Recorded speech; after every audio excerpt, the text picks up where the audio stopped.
He walked out of that courthouse with nothing but a 7-year-old girl holding his hand. And every person in that room thought he was finished. His ex-wife took the house, the savings, the trucks, everything. She stood there in a tailored blazer beside her attorney, barely hiding her smile, while Logan Mercer signed his name on one document after another without a single argument. People whispered. They shook their heads. A grown man gutted in public. But outside those courthouse doors, 3 black SUVs were waiting, and the woman stepping out of the first one was about to change everything. If you want to know how a man the world counted out rebuilt something no one could take from him, stay with me until the end. Hit that like button. Drop a comment with the city you're watching from. I want to see how far this story travels. The hearing had started at 9 in the morning, and by 11:30 it was essentially over. Logan Mercer sat at the defendant's table in a charcoal gray jacket that didn't quite fit right across the shoulders, something he'd bought at a second-hand store in Bismarck 3 years ago and never got around to replacing. His hands rested flat on the table in front of him, not folded, not fidgeting, just flat. A habit he'd picked up somewhere, the kind of stillness that some people mistook for calm and others mistook for defeat. The courtroom was small by any measure. Fargo's civil division didn't have the high ceilings or the dramatic architecture people imagined when they thought about courtrooms. It was fluorescent lit, slightly too warm, and smelled faintly of old carpet and whatever cleaning product the janitorial staff had used that morning. The wooden benches in the gallery held maybe 40 people. About 30 of them were there. Most had come for Amber. Her family sat in the second and third rows. Her mother, Patricia, in a cream blazer. Her 2 sisters dressed like they were attending something celebratory rather than the legal dismantling of a 7-year marriage. They hadn't bothered to hide it, honestly. Patricia Collins had never pretended to like Logan. She'd told Amber at the engagement party that he was too quiet for a man his age, which was her particular way of saying she didn't trust him. That opinion had calcified over the years into something harder, and now she sat in that second row with the quiet satisfaction of a woman who'd been proven right about something she'd always wanted to be wrong about. On the other side of the courtroom, Logan had no one. A coworker from the garage, a stocky Latvian named Janice, who smelled of motor oil and always called Logan brother, had offered to come. Logan had told him not to bother. He'd meant it kindly. He just didn't want anyone to have to sit there and watch. His attorney, a woman named Ruth Campos, who was competent in a thoroughly unglamorous way, sat beside him and kept her voice low. She had done what she could with limited resources against a firm that had clearly spent considerable money preparing this case. Brandon Keller's firm, which also happened to be the firm representing Amber. That conflict of interest had been noted, challenged, and dismissed on procedural grounds 3 months earlier, before Logan had been able to retain anyone good enough to fight it properly. By the time the technical motions were filed, the window had closed. Logan understood what had happened. He understood it clearly. He just hadn't had the bandwidth to do much about it. "They're going to call the final asset valuation now," Ruth murmured beside him, sliding a single sheet of paper across the table without looking up from her own notes. "When Judge Harmon asks if you have any objections to the amended schedule, you can speak or you can waive." Logan glanced at the paper. The house. The 2019 Ram 1500. The joint savings, $84,000 and change. The boathouse on Stump Lake that he had spent 3 full summers rebuilding by hand. The retirement accounts. Even the contents of the storage unit he rented on Route 15, which mostly held woodworking tools and 2 boxes of old photographs. He folded the paper once and set it down. "Waive," he said. Ruth looked at him for a second, the way she'd been looking at him for 3 months, like she was trying to find the version of him that would finally get angry. She hadn't found it yet. "Logan, we could still contest the—" "Sophie," he said. She closed her folder. "Right." Across the aisle, Brandon Keller leaned down and said something quietly into Amber's ear. She laughed, a short, controlled sound that she immediately suppressed, glancing toward the judge's bench to make sure Harmon hadn't noticed. The judge was reviewing documents and didn't look up. Logan noticed. He always noticed things like that. It was one of the qualities that made him excellent at his work and difficult to live with, or so he'd been told. He looked at Brandon Keller, this tall, well-maintained man in his 40s with the confident posture of someone who had won before and expected to keep winning, and felt something he couldn't quite name. It wasn't hate. Logan had tried hate and found it exhausting. It wasn't contempt exactly, though there was an element of that. It was more like the particular weariness you feel when you watch someone be good at being bad, like watching a con work a room. You could almost admire the craft even as it turned your stomach. He looked away. Duh. The judge's ruling took 40 minutes to read into the record. Logan sat through all of it. He'd read the likely outcome in Ruth's expression weeks ago, the way she'd stopped suggesting alternatives and started using careful language like realistic expectations and outcome management. He wasn't surprised. He'd been preparing himself for this since January. What surprised him was how quiet it was inside his own head while it happened. He'd expected to feel something seismic, some internal cracking, 7 years of his life being itemized and redistributed, the physical evidence of everything he'd built during that time, going to a woman who stood beside the man she'd been sleeping with for the last 2 years of their marriage. And Logan sat there and heard it all, and felt something closer to a slow, deep ache than anything catastrophic. When Judge Harmon reached the custody determination, the room shifted slightly. Logan felt it in the way people sat up, the way Amber's mother leaned forward half an inch in her seat. Amber's attorney, Brandon, technically recused from this portion but hovering nonetheless, had submitted a petition for primary custody with Amber, citing Logan's unstable income and history of extended absences during the previous calendar year. The absences were real. Logan had spent 4 months working remotely on a contract he couldn't discuss, and he had no documentation to present that would explain why without violating a non-disclosure agreement. He had explained this to Ruth. Ruth had done her best. The court finds, Harmon said, adjusting his reading glasses, that the petitioner's claim of primary custody is not supported by a preponderance of the evidence. The respondent has demonstrated consistent and primary caregiving responsibility for the minor child, Sophie Ann Mercer, age 7. Primary physical and legal custody is hereby awarded to the respondent, Logan James Mercer, with defined visitation rights granted to the petitioner. The bench behind Amber erupted in whispered outrage. Patricia Collins pressed a hand to her mouth. One of Amber's sisters said something under her breath that wasn't appropriate for a courtroom. Amber's face didn't crumble. That wasn't who she was. She was too controlled for that, too practiced at a particular kind of composed fury. But her jaw tightened, and the hand on the table in front of her curled into something that stopped just short of a fist. Logan exhaled slowly through his nose. Just once. Then he thanked Judge Harmon in a voice that didn't waver, gathered the papers in front of him, and stood up. Ruth touched his arm. "Logan, I'm fine," he said. "Thank you, Ruth. You did everything you could." She looked like she wanted to say something else. She didn't. He walked out. The November air in Fargo hit him like a correction. Cold, clean, the kind of gray sky that pressed down low and turned everything below it into silhouette. Logan stood on the courthouse steps for a moment and just breathed it in. He could hear people inside, voices. The shuffle of someone following him out, probably Amber's family wanting the last word or wanting to make sure he saw something on her face as she left. He didn't turn around. He was looking at the parking lot. 3 black SUVs sat in a row near the far edge of the lot, engines running, exhaust drifting up in the cold. Not courthouse vehicles, not law enforcement. The windows were tinted dark enough that he couldn't see the occupants from here, but he didn't need to. He recognized the plates on the lead vehicle. Sterling Aerospace, Nevada registration. Something in his chest shifted. Not dramatically, not like a door swinging open. More like a lock you've been ignoring for a long time, suddenly clicking.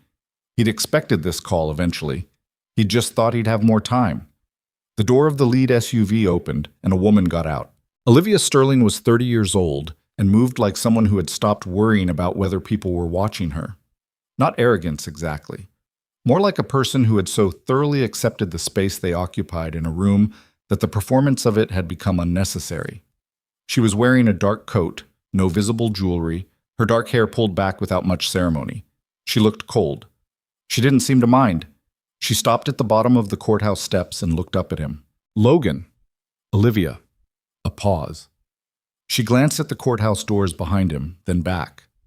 "How'd it go?" "About how I expected." She nodded slowly, processing something she clearly already knew. "Sophie?" "With me."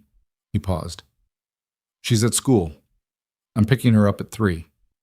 I know. Olivia put her hands in her coat pockets. The wind moved a strand of hair across her face, and she let it. I have a car waiting to take you both to the airport. Logan looked at her for a long moment. He descended 2 steps, putting himself closer to eye level with her. Both. Sophie comes with you. That's not negotiable from our end. It was never going to be. She held his gaze. We've had a suite arranged for 3 weeks. 2-bedroom, school enrollment already researched for the district. We're not asking you to choose. He turned and looked out at the parking lot again. At the SUVs. At the ordinary cars parked around them. Ordinary Fargo residents going about their ordinary Thursday. A woman loading groceries into a minivan 40 yards away, completely unaware that the man standing on these courthouse steps had just lost everything he owned and been offered an entirely different world in the same hour. The turbine project, he said. It wasn't really a question. It's going to fail without you. We've had 3 engineers on it in 2 years. None of them understand the compression architecture the way you designed it. She paused.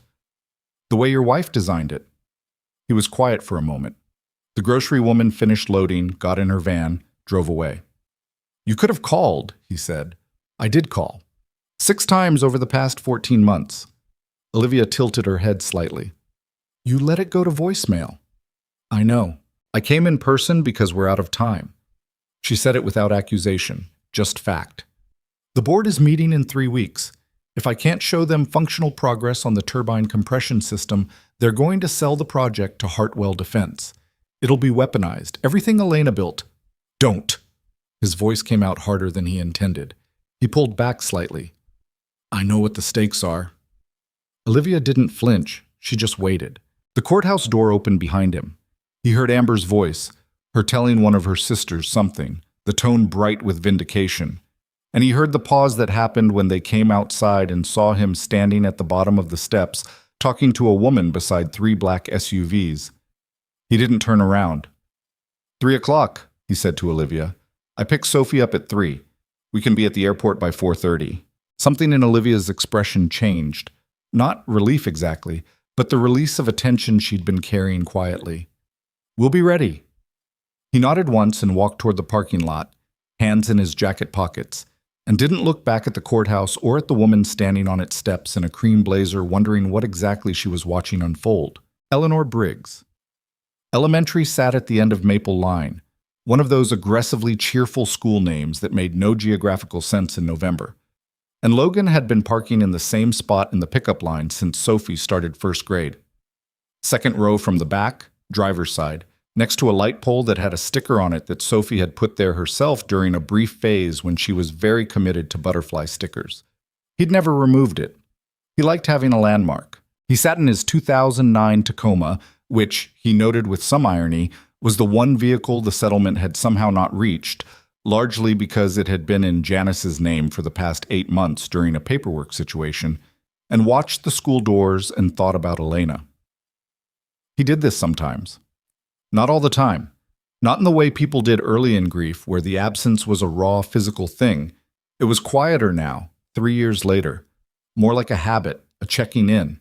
Elena Mercer had been the most methodical engineer he'd ever known, and he'd known some excellent ones. She'd designed the foundational compression architecture for the turbine project herself.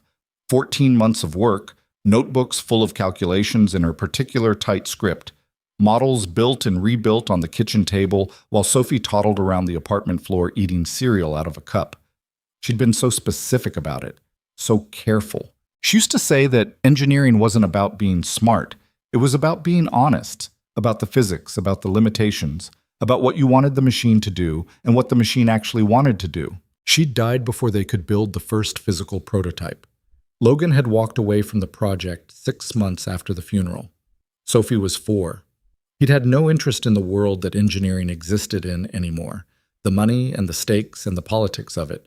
He'd wanted something simple, something he could do with his hands and bring home a paycheck from, and then be present for his daughter in the evenings without carrying the weight of a billion-dollar project on his mind. He'd become a mechanic. He'd been good at it. He'd been, in a way that surprised him, almost content. Amber had come into his life 2 years later, a systems administrator at a hospital, practical and organized, funny in a dry way that he'd appreciated. He hadn't loved her the way he'd loved Elena. He'd known that going in. He thought she'd known it too, and that maybe she was okay with it because she wasn't looking for that particular kind of love either, just someone steady and present. He'd been wrong about what she was looking for. The school doors opened and Sophie came out. 7 years old with a lavender backpack and Elena's exact way of moving. Slightly off-center, like she was always turning to look at something just out of frame. She had a smear of what appeared to be red paint on the back of her left hand and a serious expression that dissolved completely when she spotted the Tacoma.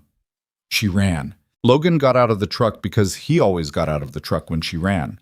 She hit him at full speed and he absorbed it, lifting her off the ground in a motion so practiced it was automatic, one hand on her back, her arms locking around his neck. "You weren't there this morning," she said into his collar. "I know. I had to go somewhere. I told you last night, Bug. I know you told me." She pulled back to look at him, taking his face in her small hands and turning it slightly left, then right, the way she'd done since she was small. He'd never been able to explain it to anyone. She just looked at him when she was worried, examined him, like she was checking for damage. "Are you okay?" "Yeah." He meant it. "I really am." She studied him for another second, then apparently accepted this and wriggled to be put down. He set her on the pavement and she hitched her backpack up on one shoulder. "So are we going home?"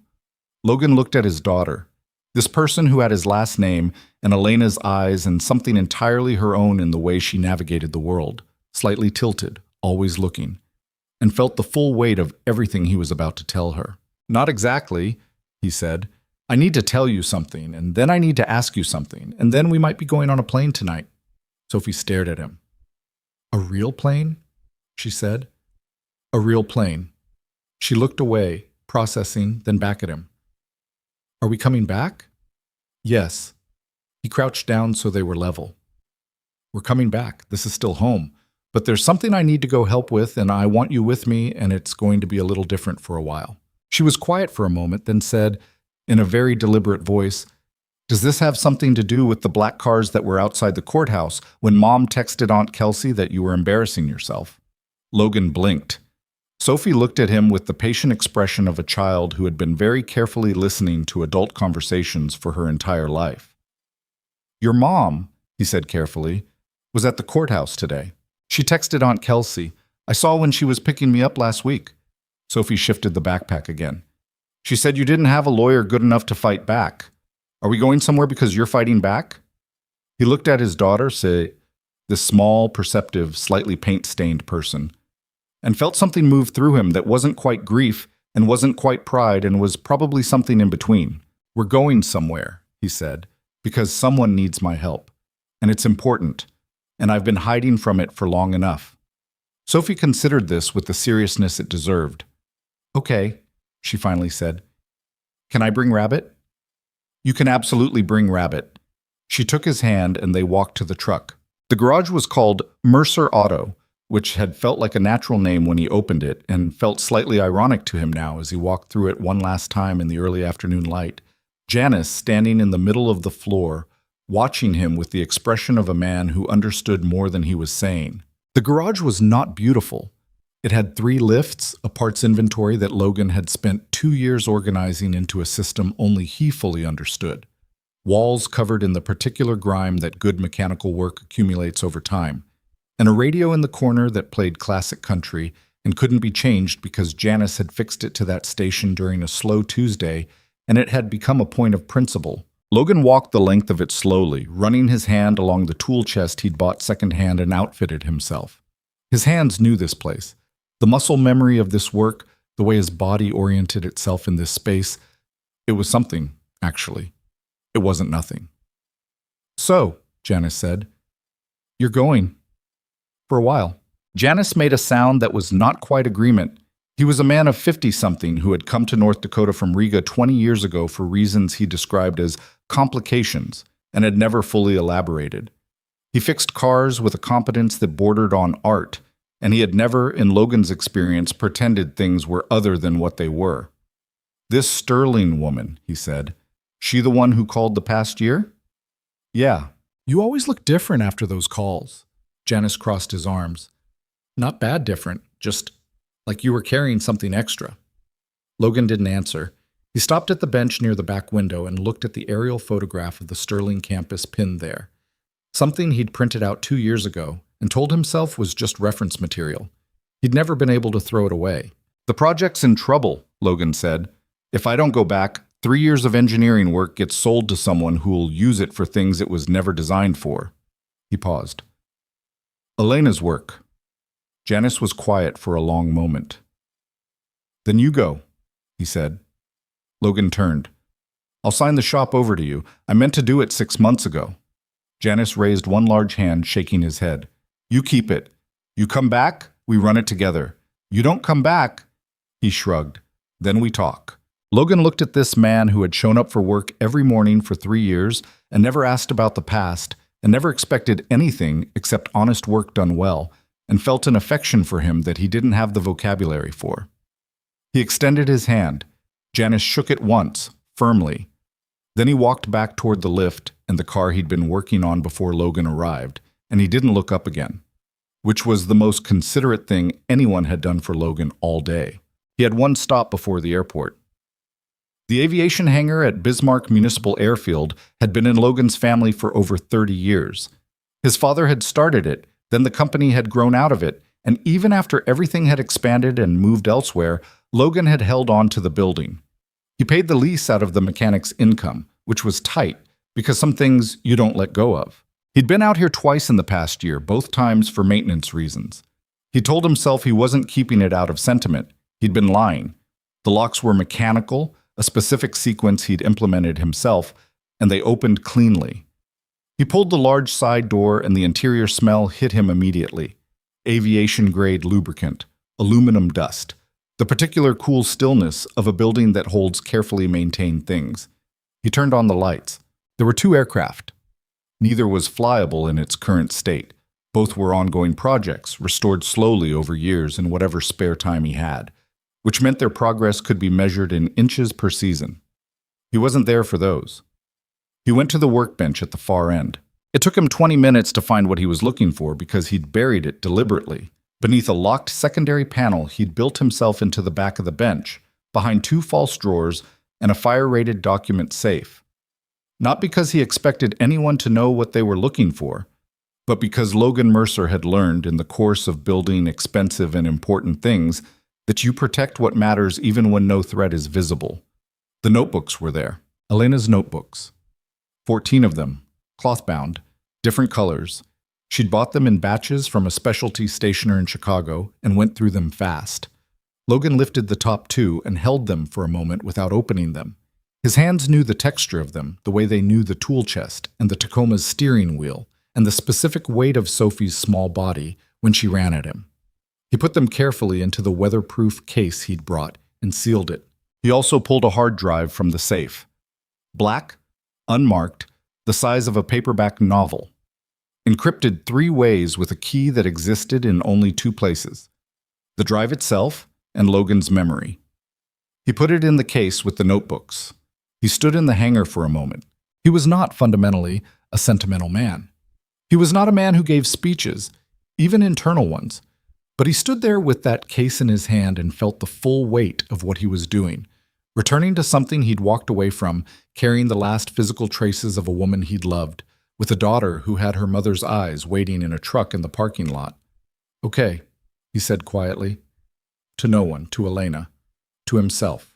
He turned off the lights, locked the door, and walked back to the truck. Amber Collins was sitting in the Range Rover, her Range Rover. The proceedings had been quite clear about that. In the parking lot of the Applebee's on Main when Brandon called. She had the heater running and a glass of water she'd ordered from the drive-thru of a coffee place and hadn't touched. She was looking at a photograph on her phone.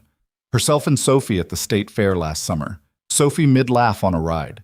The sky the particular orange of an August evening that made everything look good. She didn't hate Sophie. She wanted to be clear about that, even just to herself. She'd never hated Sophie. She'd sometimes resented what Sophie represented.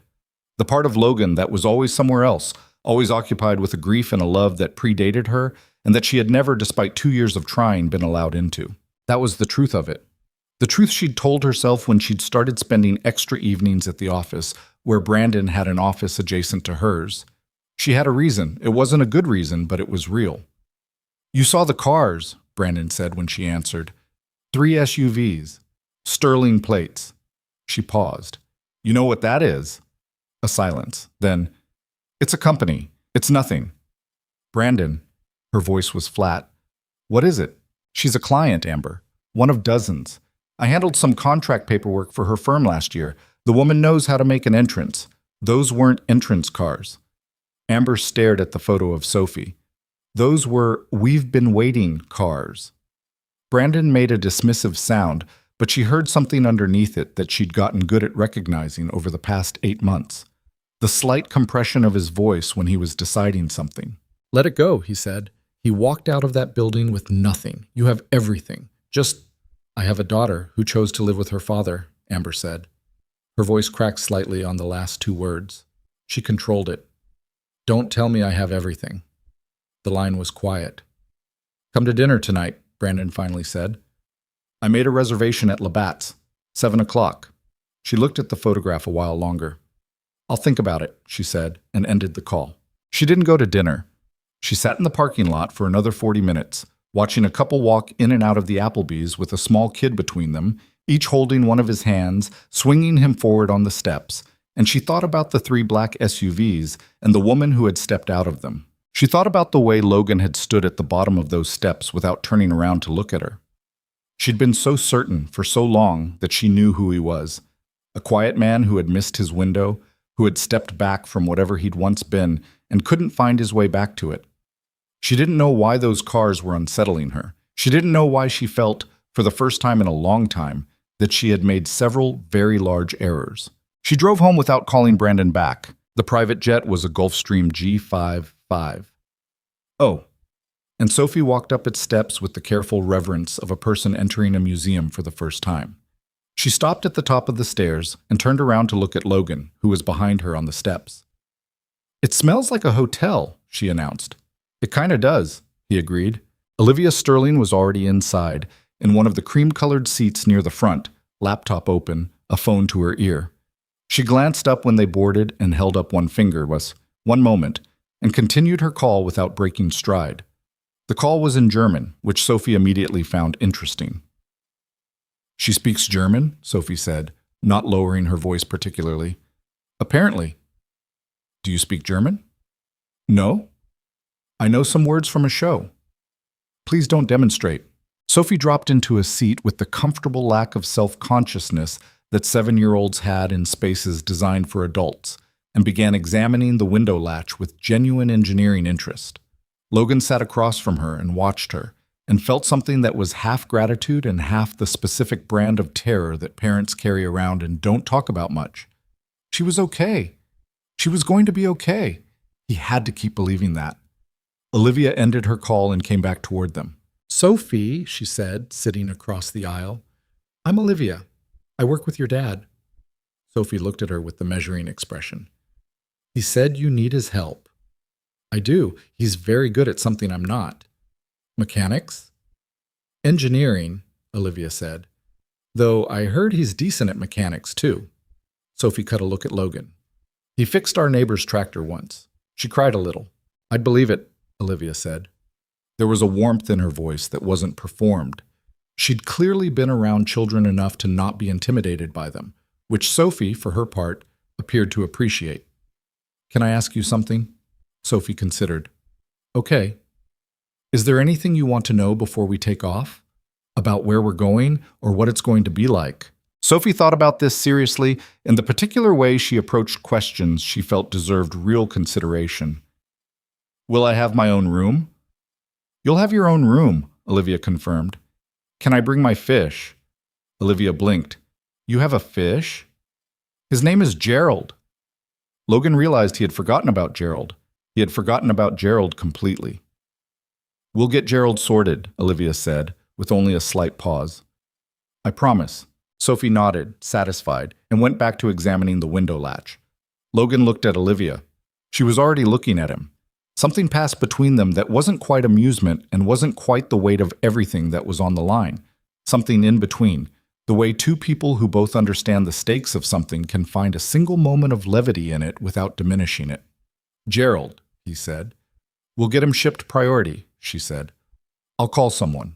He laughed then, a short, real sound, the first one that had come out of him all day. Olivia's mouth curved at the corner. The plane began to move. Logan looked out the window at the flat North Dakota landscape scrolling past. The gray sky, the dormant fields, the distant water tower of a town he couldn't name. He watched it for a long time as the plane climbed. He'd spent 3 years making himself small, making himself manageable, staying inside the outline of a life that fit in a zip code and could be known and understood by the people he worked alongside. He was 32 years old. He had a daughter who was going to be fine.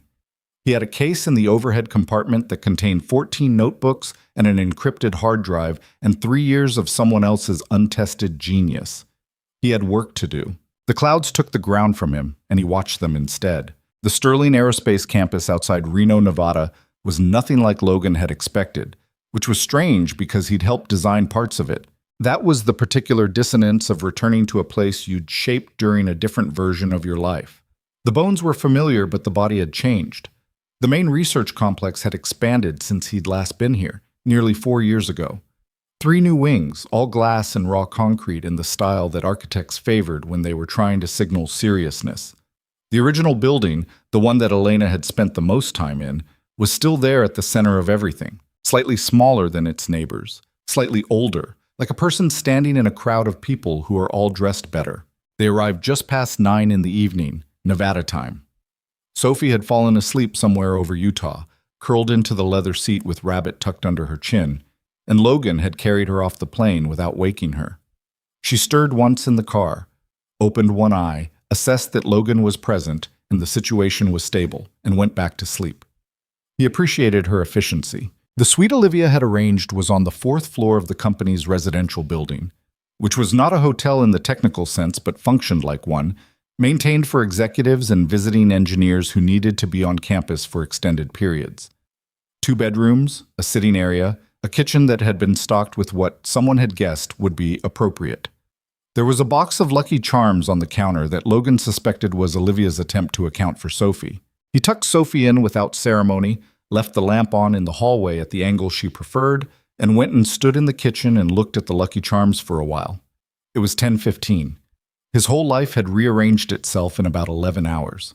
He made coffee because it was there, and because some habits persist, regardless of the hour, and he stood at the kitchen window and looked out at the campus.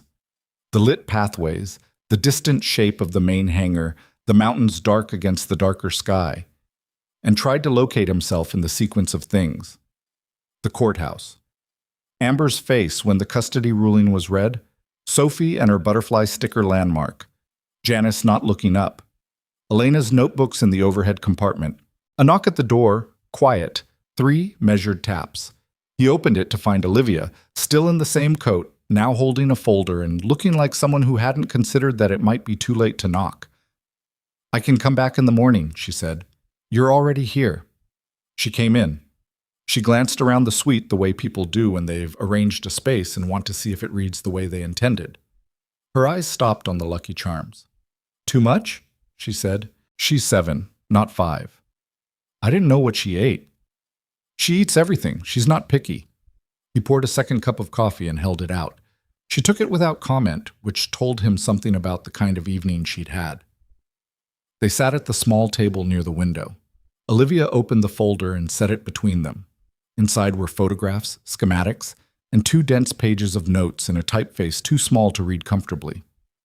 "Start with the bad news," Logan said. "The project is 18 months behind its original development schedule. We lost our lead compression engineer 8 months ago. He took a position with Hartwell, which was not a coincidence." She tapped one of the photographs, an internal shot of what appeared to be a turbine assembly mid-construction. 3 weeks after he left, Hartwell filed a series of patent claims that overlap with Elena's original design in ways that aren't accidental. Logan looked at the photograph. He was quiet for a moment.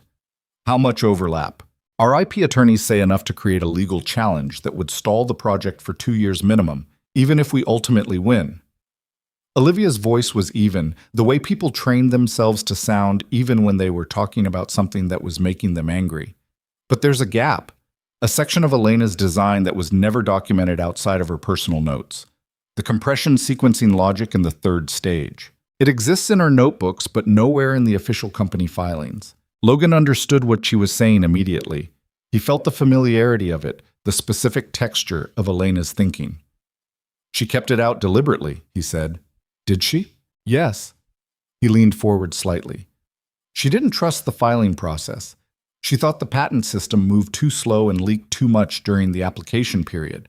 She documented the core innovation in the notebooks only, with the intention of filing everything simultaneously when the prototype was complete. He looked at Olivia. She told me that was the plan. And the notebooks are here. He glanced toward the bedroom where he'd put the weatherproof case.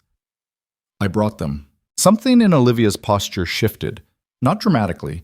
She wasn't a dramatic person, but visibly. Like a load-bearing thing that had been holding too much weight suddenly having some of that weight transferred elsewhere. I need you to understand, she said carefully, that if the information in those notebooks is what I think it is, it changes the entire situation with Hartwell. It means their patent claims are built on an incomplete version of the design. The sequencing logic is the key, and if Elena's notes document her development of it prior to the date of their filings, it invalidates their claims. It could, yes. Logan sat back. The coffee had gone slightly cool without him noticing. Outside, the campus lights held the dark at bay with the particular orange glow of high-efficiency LEDs that someone had probably spent a long time specifying. Who knew about the notebooks? He asked. Olivia met his eyes. That's the right question. Who knew? When Elena was alive, you, the two of you, and 3 other engineers who were close to the project. After she passed, Olivia paused, choosing her words with visible care. We weren't sure you'd kept them. We didn't know what state they were in. We had reason to believe, based on some things that have emerged recently, that someone else may have known about their existence. How recently? 4 months ago. One of our security analysts flagged a series of internal queries, someone accessing personnel files related to Elena's project team. The queries were masked, routed through a service account that was supposed to have been deactivated. She turned to the second page of her notes. We traced the activity eventually. It led somewhere unexpected. She put a single sheet of paper in front of him. It was a financial transaction record. Logan could read those well enough to see it was a wire transfer. 6 figures, from a Delaware LLC to a private account. He looked at the name on the destination account. He looked at it for a long time. Brandon Keller, he said. Olivia didn't say anything. She just let it sit there. Logan leaned back in his chair and looked at the ceiling for a moment. There was a water stain in one corner that someone had tried to paint over and not quite succeeded. He looked at that stain and understood, with a cold, settling clarity, that his divorce had not been what it appeared to be. He found the hangar, Logan said. We believe so. We think he accessed it. We're not sure when, but based on the timeline of the corporate espionage, somewhere between 8 and 14 months ago. He would have found documentation there, reference materials, possibly early notebook drafts. I kept drafts in the hangar. His voice was flat. Early stage stuff. Not the final notebooks, but enough to understand what Elena had been working on. Enough to identify the value of what he was looking at, Olivia said, and enough to sell it. Logan was quiet for a long moment. Sophie made a small sound in the other room, a sleep sound, nothing wrong, and the silence resettled after it. Amber didn't know, he said. It wasn't a question. He knew Amber well enough to know that she didn't understand engineering well enough to understand what Brandon had found. And more than that, he knew her well enough to know that whatever her failures had been, deliberate industrial espionage wasn't in her. She was angry, and she'd made choices that hurt people, and she'd let a bad man convince her of things. But she wasn't that. We don't believe she knew the specific nature of what was taken, Olivia agreed.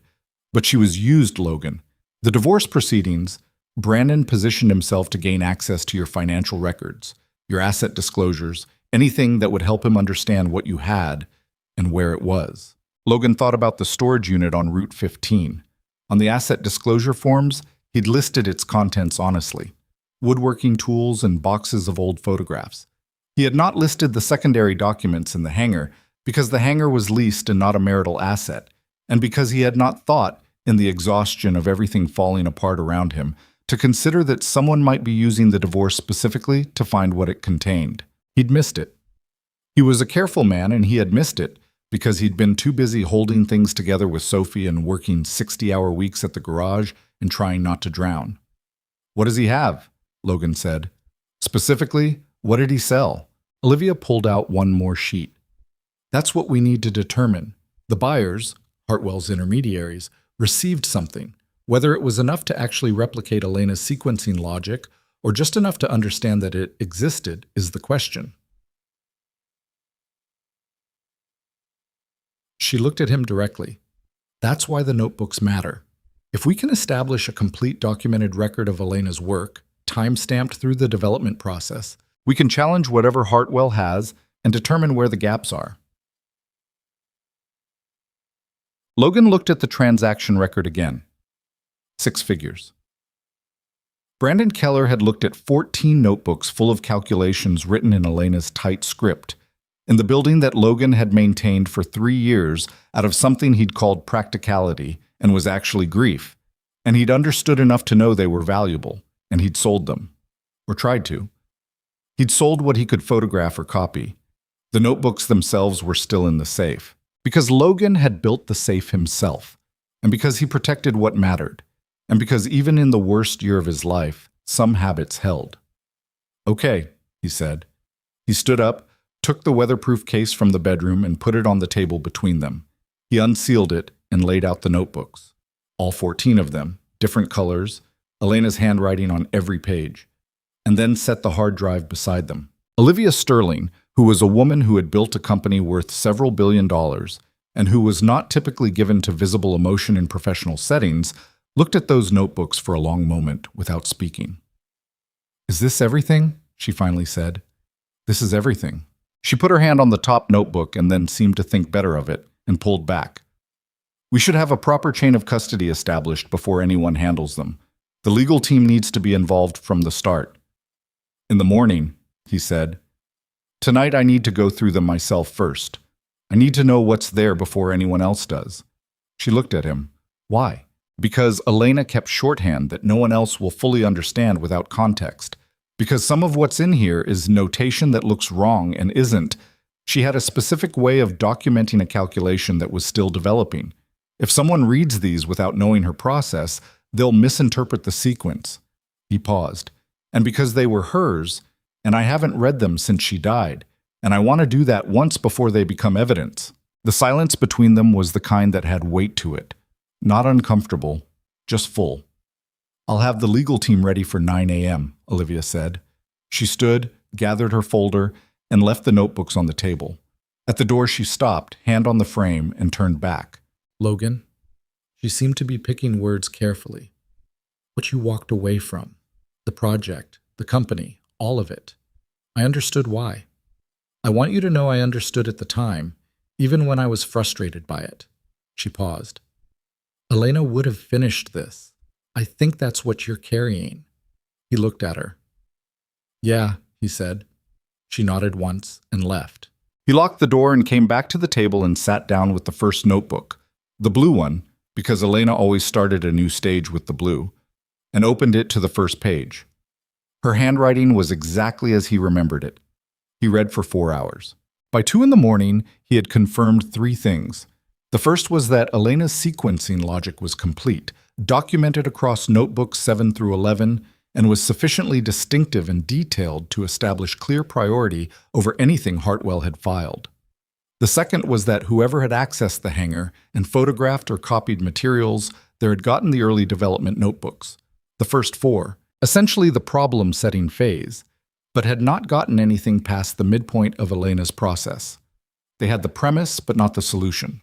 The third thing was harder to name. Reading Elena's notebooks was like hearing her think. She wrote the way she talked when she was working through something difficult, quick and precise, then doubling back, then a different approach, marginal notes that were sometimes calculations and sometimes things like "this is wrong," try pressure differential from the other direction, or ask L about friction coefficient, "I'm using the wrong assumption." L was him. He was in those pages in the negative space, the implied conversation partner, the person she'd been thinking aloud to. He sat with that for a while. The campus was quiet outside, He could hear Sophie breathing from the next room, steady and even. He closed the last notebook and sat with his hands flat on the table, the same way he'd sat in the courtroom 10 hours ago, and felt the full weight of what he had and what it meant and what he was going to do with it. Then he made more coffee, because there was still work to do. The morning came in slowly, Nevada style. The light changed outside the window before the sun was visible, the mountains emerging from the dark in increments. Sophie woke at 6:45 with the reliability of a person whose internal clock had been set by years of school schedules, wandered into the kitchen, and stood in front of the Lucky Charms with a complicated expression.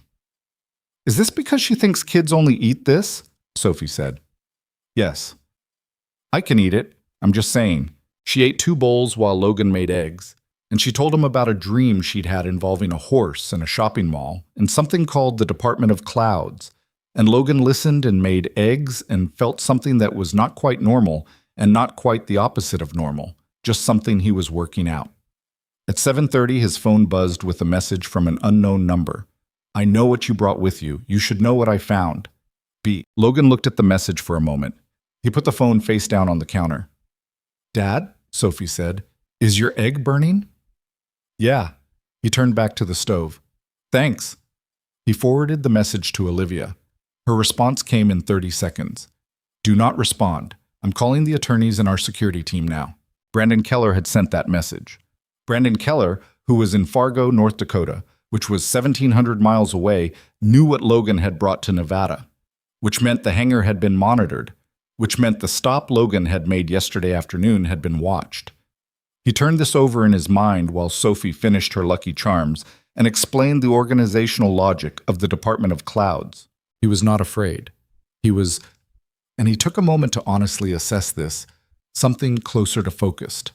The thing about a threat is that it has a location. You can work with something that has a location.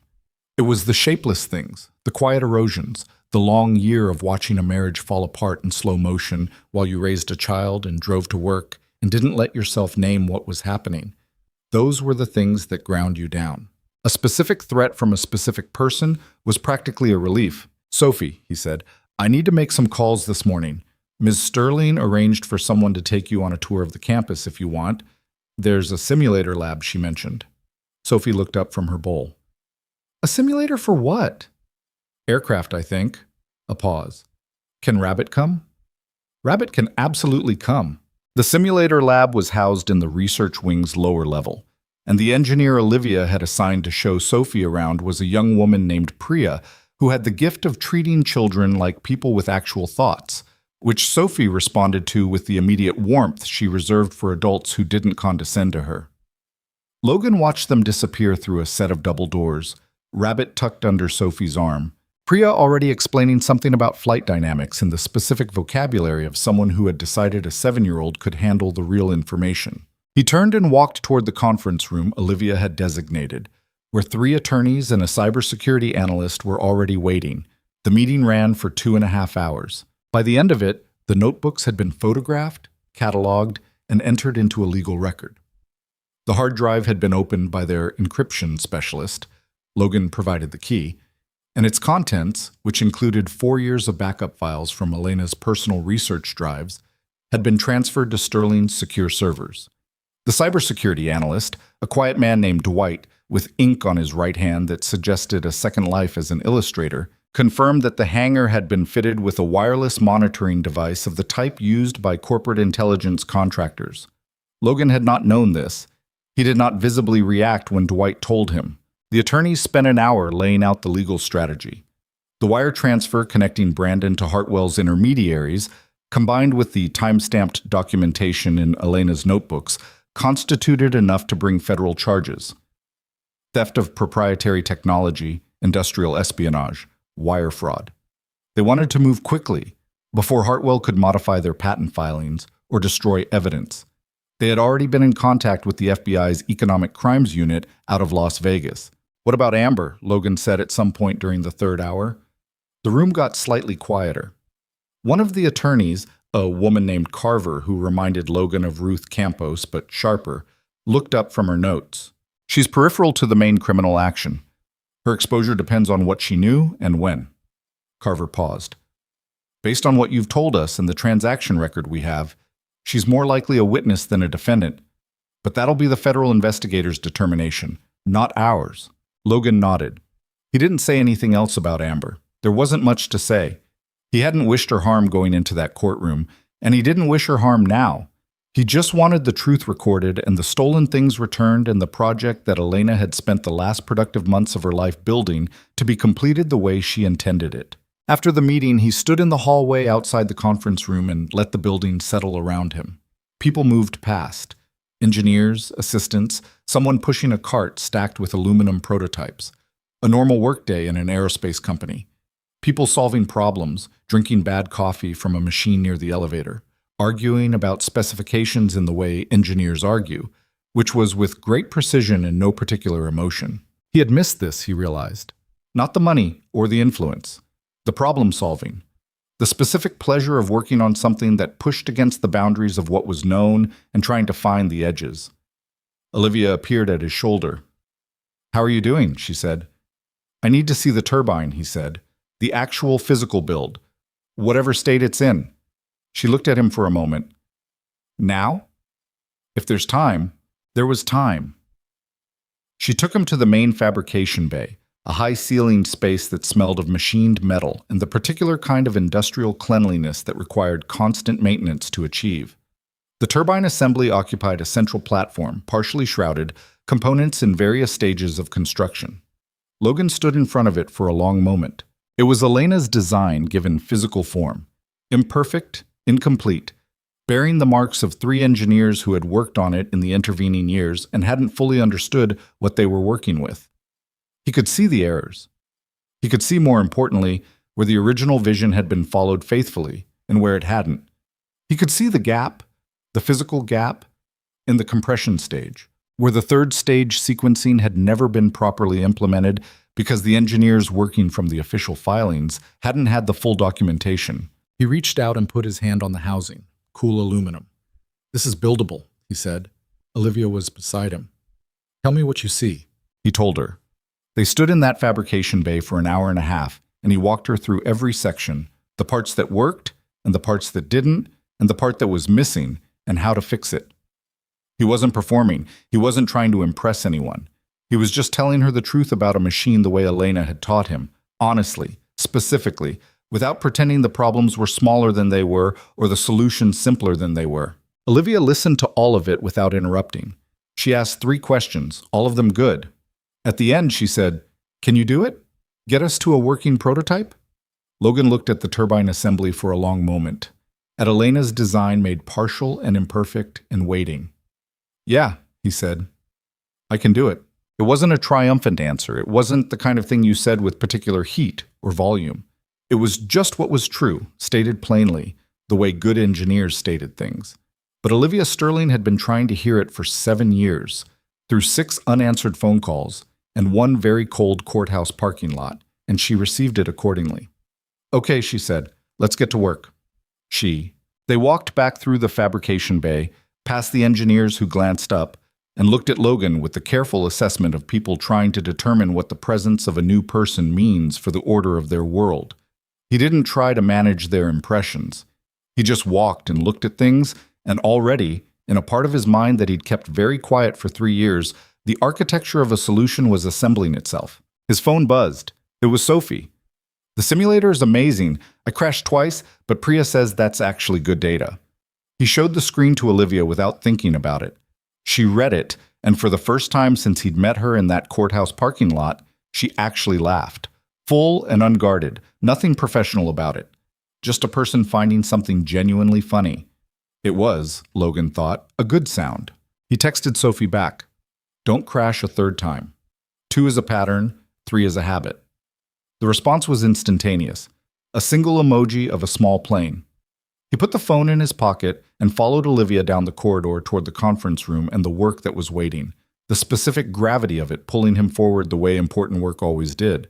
Not comfortable, not easy, but true. Outside, somewhere across those Nevada mountains, federal investigators were beginning to pull on a thread that Brandon Keller had left dangling without knowing it. And in Fargo, North Dakota, Amber Collins was opening her laptop and staring at a transaction record she'd found in Brandon's email, one she wasn't supposed to have seen, and feeling the floor shift underneath her in a way she didn't yet have the vocabulary to describe. The transaction record had a timestamp of 11:47 p.m. on a Tuesday in March, 14 months ago. Amber had found it buried in a subfolder of Brandon's personal email, the one he used for what he called administrative overflow, which she'd had access to for 8 months because he'd given her the password during a weekend trip to Minneapolis when his phone was dead and he needed her to forward something to a client. She'd never looked through it before. She wasn't that kind of person. Or she hadn't thought she was. She'd gone looking because of the SUVs. She told herself for 3 days that she was being paranoid, that Logan walking out of a courthouse to meet a woman in a black convoy was just Logan, quiet, private Logan, having a life she didn't know about, which was fine, which was his right, which was in fact the entire point of a divorce. She'd told herself it didn't matter. She had the house. She had the savings. She had won, by any measurable definition of the word. But the floor kept shifting. She'd found the email in the subfolder because she'd searched Brandon's address book for the name Sterling, half expecting nothing, and the search had returned 4 emails. The first 2 were routine, a contract consultation, a billing inquiry. The third was a forwarded internal document with a header she didn't recognize, full of technical language she couldn't parse. The fourth was the transaction record, 6 figures, wire transfer. The destination account was in Brandon's name, routed through a Delaware LLC called ArcLight Consulting Group. She didn't know what ArcLight was. She searched it and found nothing. A registered entity with no web presence, no listed officers, incorporated 18 months ago. She sat in her home office now, the room Logan had used as a library, the bookshelves still faintly marked where his books had stood, and looked at the number on that transaction record for a long time. Brandon was a corporate attorney. Corporate attorneys made good money. But this wasn't a retainer payment or a legal fee. The memo line on the transfer read technical consultation, which was not a thing Brandon Keller did. She picked up her phone and put it back down 3 times before she finally called her sister Kelsey. "I need to ask you something," she said when Kelsey picked up, "and I need you to not make it a whole thing." Kelsey was quiet for a moment. "That's never a good opening." "I know. Listen." She pulled up the transaction record again. If someone transferred money to themselves through a company they created and labeled it as a technical consultation, and the company has no actual business presence, what does that mean? A longer pause.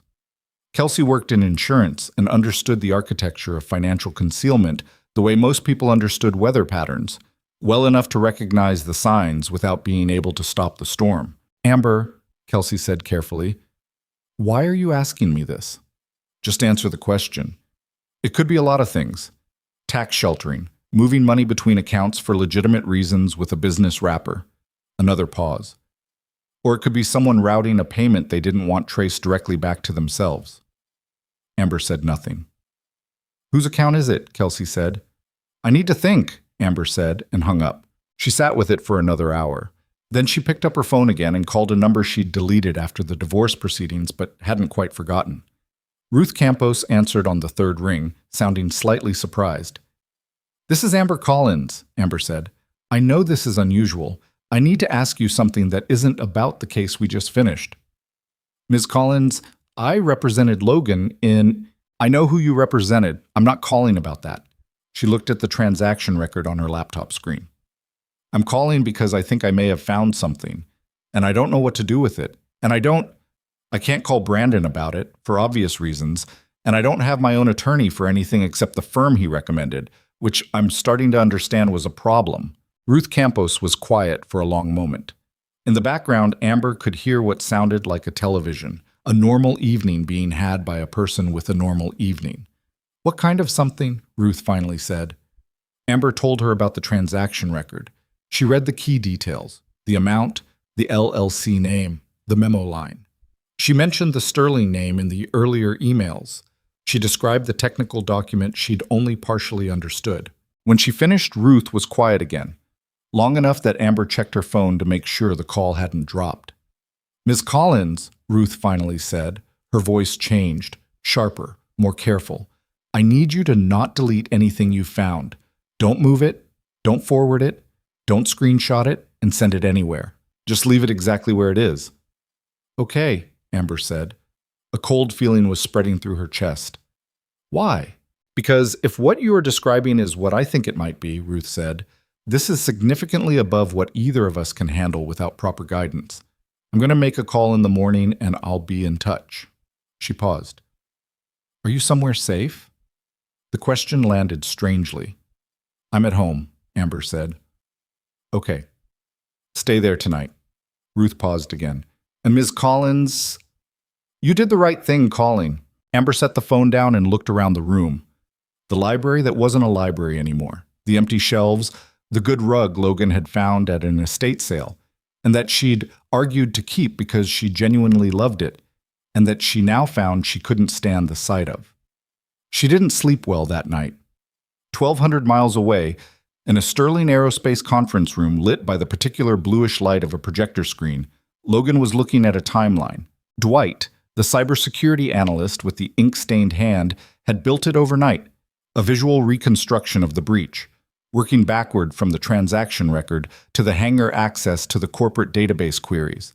He'd put it on the wall screen and was explaining it in the systematic, unhurried way of a person who found clarity and precision.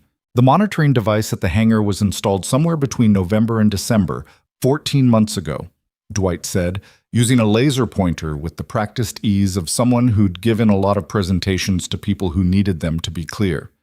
Based on the model, it was transmitting to a receiver within a half-mile radius. We think whoever installed it was working from the adjacent airfield property. There's a maintenance building that was leased under a shell company during that same window. Logan watched the timeline and said nothing. The data accessed during that period included anything on a wireless network within the hangar, which means whatever you had connected there.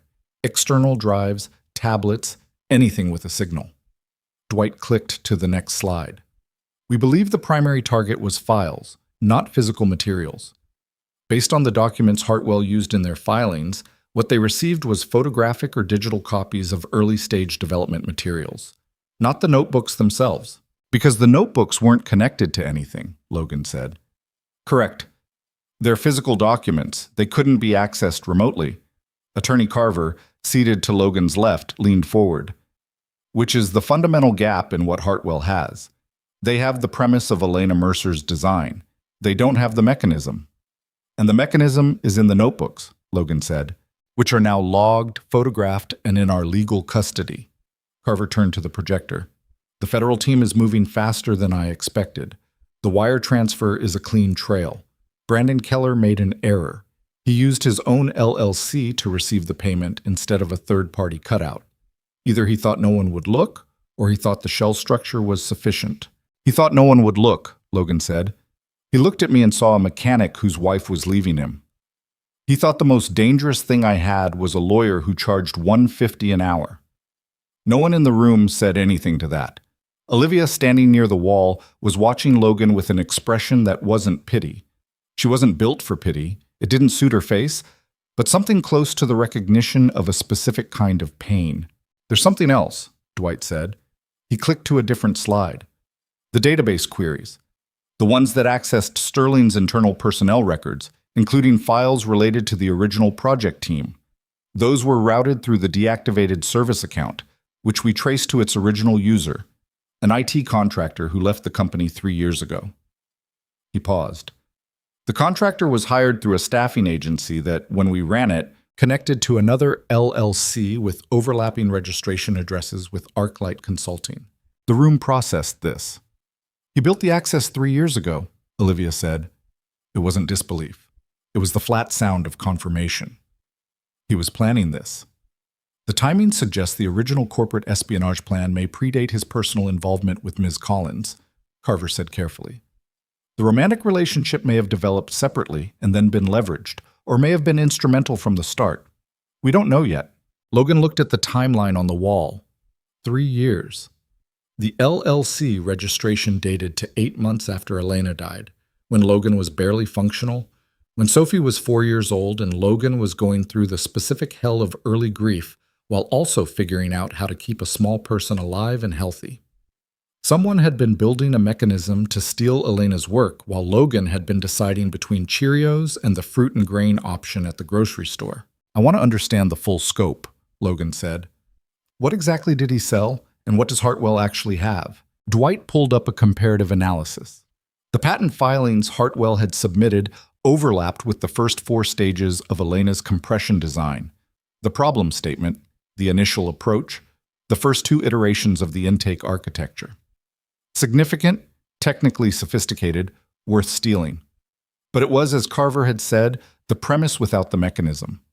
The 3rd stage sequencing logic, the part that actually made the design work, the part that solved the pressure differential problem that had defeated every previous attempt at this class of turbine, was absent from Hartwell's filings entirely, because it was in notebooks 7 through 11.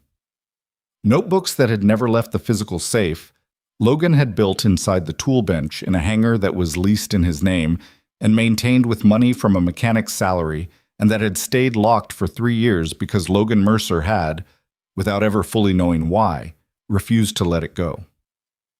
What happens when the FBI moves? Logan asked Carver. Keller will be served with a warrant, likely within the week. Simultaneous action against Hartwell's principals, depending on what the investigators determine about their level of knowledge. She looked at him steadily. It will be loud. There will be coverage. I understand. Your name will be involved. I understand that too. Olivia, who had been quiet for a while, said, Logan, you should know, when this becomes public, the story isn't going to be about the engineering. The story people will pick up is the divorce, the timing, She paused. Optics of what happened in that courtroom and what was happening behind it. Logan looked at her. That's not my problem to manage. It will feel like your problem. Let it. He looked back at the timeline. The only thing I'm managing right now is whether this project gets built the way it was designed to be built. Everything else is noise. Carver made a note. Dwight shut down the projector. The meeting broke up in the way working meetings do when the decisions have been made and the next steps are clear. People gathering their things, the quiet resumption of motion, the transition from discussion to execution. Logan stayed in the conference room after the others left. He sat with the overhead lights slightly too bright and the projector screen gone dark and thought about 3 years. About the specific quality of the life he'd built during them. Small and honest and, in its own way, dignified. He didn't regret the garage. He didn't regret the Tacoma or the Fargo winters or the butterfly sticker on the parking lot light pole. Those years had been real. He was also sitting in a room that would have been his natural environment for the last 4 of them if he'd let it, and he'd walked away from it, and in the space he'd left, something ugly had taken root. He wasn't going to waste time being angry at himself for that. There was too much work. He got up, got coffee from the hallway machine, bad coffee, exactly as promised, and went to find Priya and Sophie. Sophie was in the simulator again. Or still. Priya had apparently decided that the way to handle a 7-year-old who crashed twice and called it good data was to keep giving her data. And so Sophie was currently attempting a controlled descent in a simulated Cessna, while Priya annotated something on a tablet and offered corrections in the careful voice of a person who had found an unexpected apprentice. Logan stood in the doorway and watched for a moment. Sophie's tongue was slightly out, a concentration tell she'd had since she was 2, and her hands were on the simulator controls with the focused seriousness of a person who was not playing but working. Pull up on the approach, Priya said. You're coming in too steep. I know. Don't fight it, correct it. Small adjustment. A pause, the simulator's engine sound shifting slightly. Then Sophie said, in a tone of pure satisfaction, There, Priya confirmed. See the difference? It's about not panicking, Sophie said. Panicking makes it worse. Priya glanced up and saw Logan in the doorway. Something in her expression was warm. She's a natural, she said, not quietly. Sophie whipped around. Dad, I landed it. Priya said I could try a crosswind landing next. Your homework first, Logan said. Sophie's face did the complicated calculation of a child who understood the rule was fair and was annoyed about it anyway. Fine, but I'm coming back. I'll be here, Priya said. Sophie unstrapped from the simulator and retrieved Rabbit from the shelf where she'd placed him to watch. Logan fell into step beside her as she led him down the corridor with the familiarity of someone who had already mapped this building. "Do you like it here?" he said, after a while. She considered this with the seriousness she brought to things that deserved it. "The building is weird, but the people are okay." She looked up at him. "Priya says Elena's design is the most interesting problem she's worked on." Logan kept his pace even. "Priya knew about Elena's work? She said everyone here does. She said it's like, how did she say it? Like the whole building is working on something someone started and couldn't finish." Sophie paused. "I thought that was kind of sad.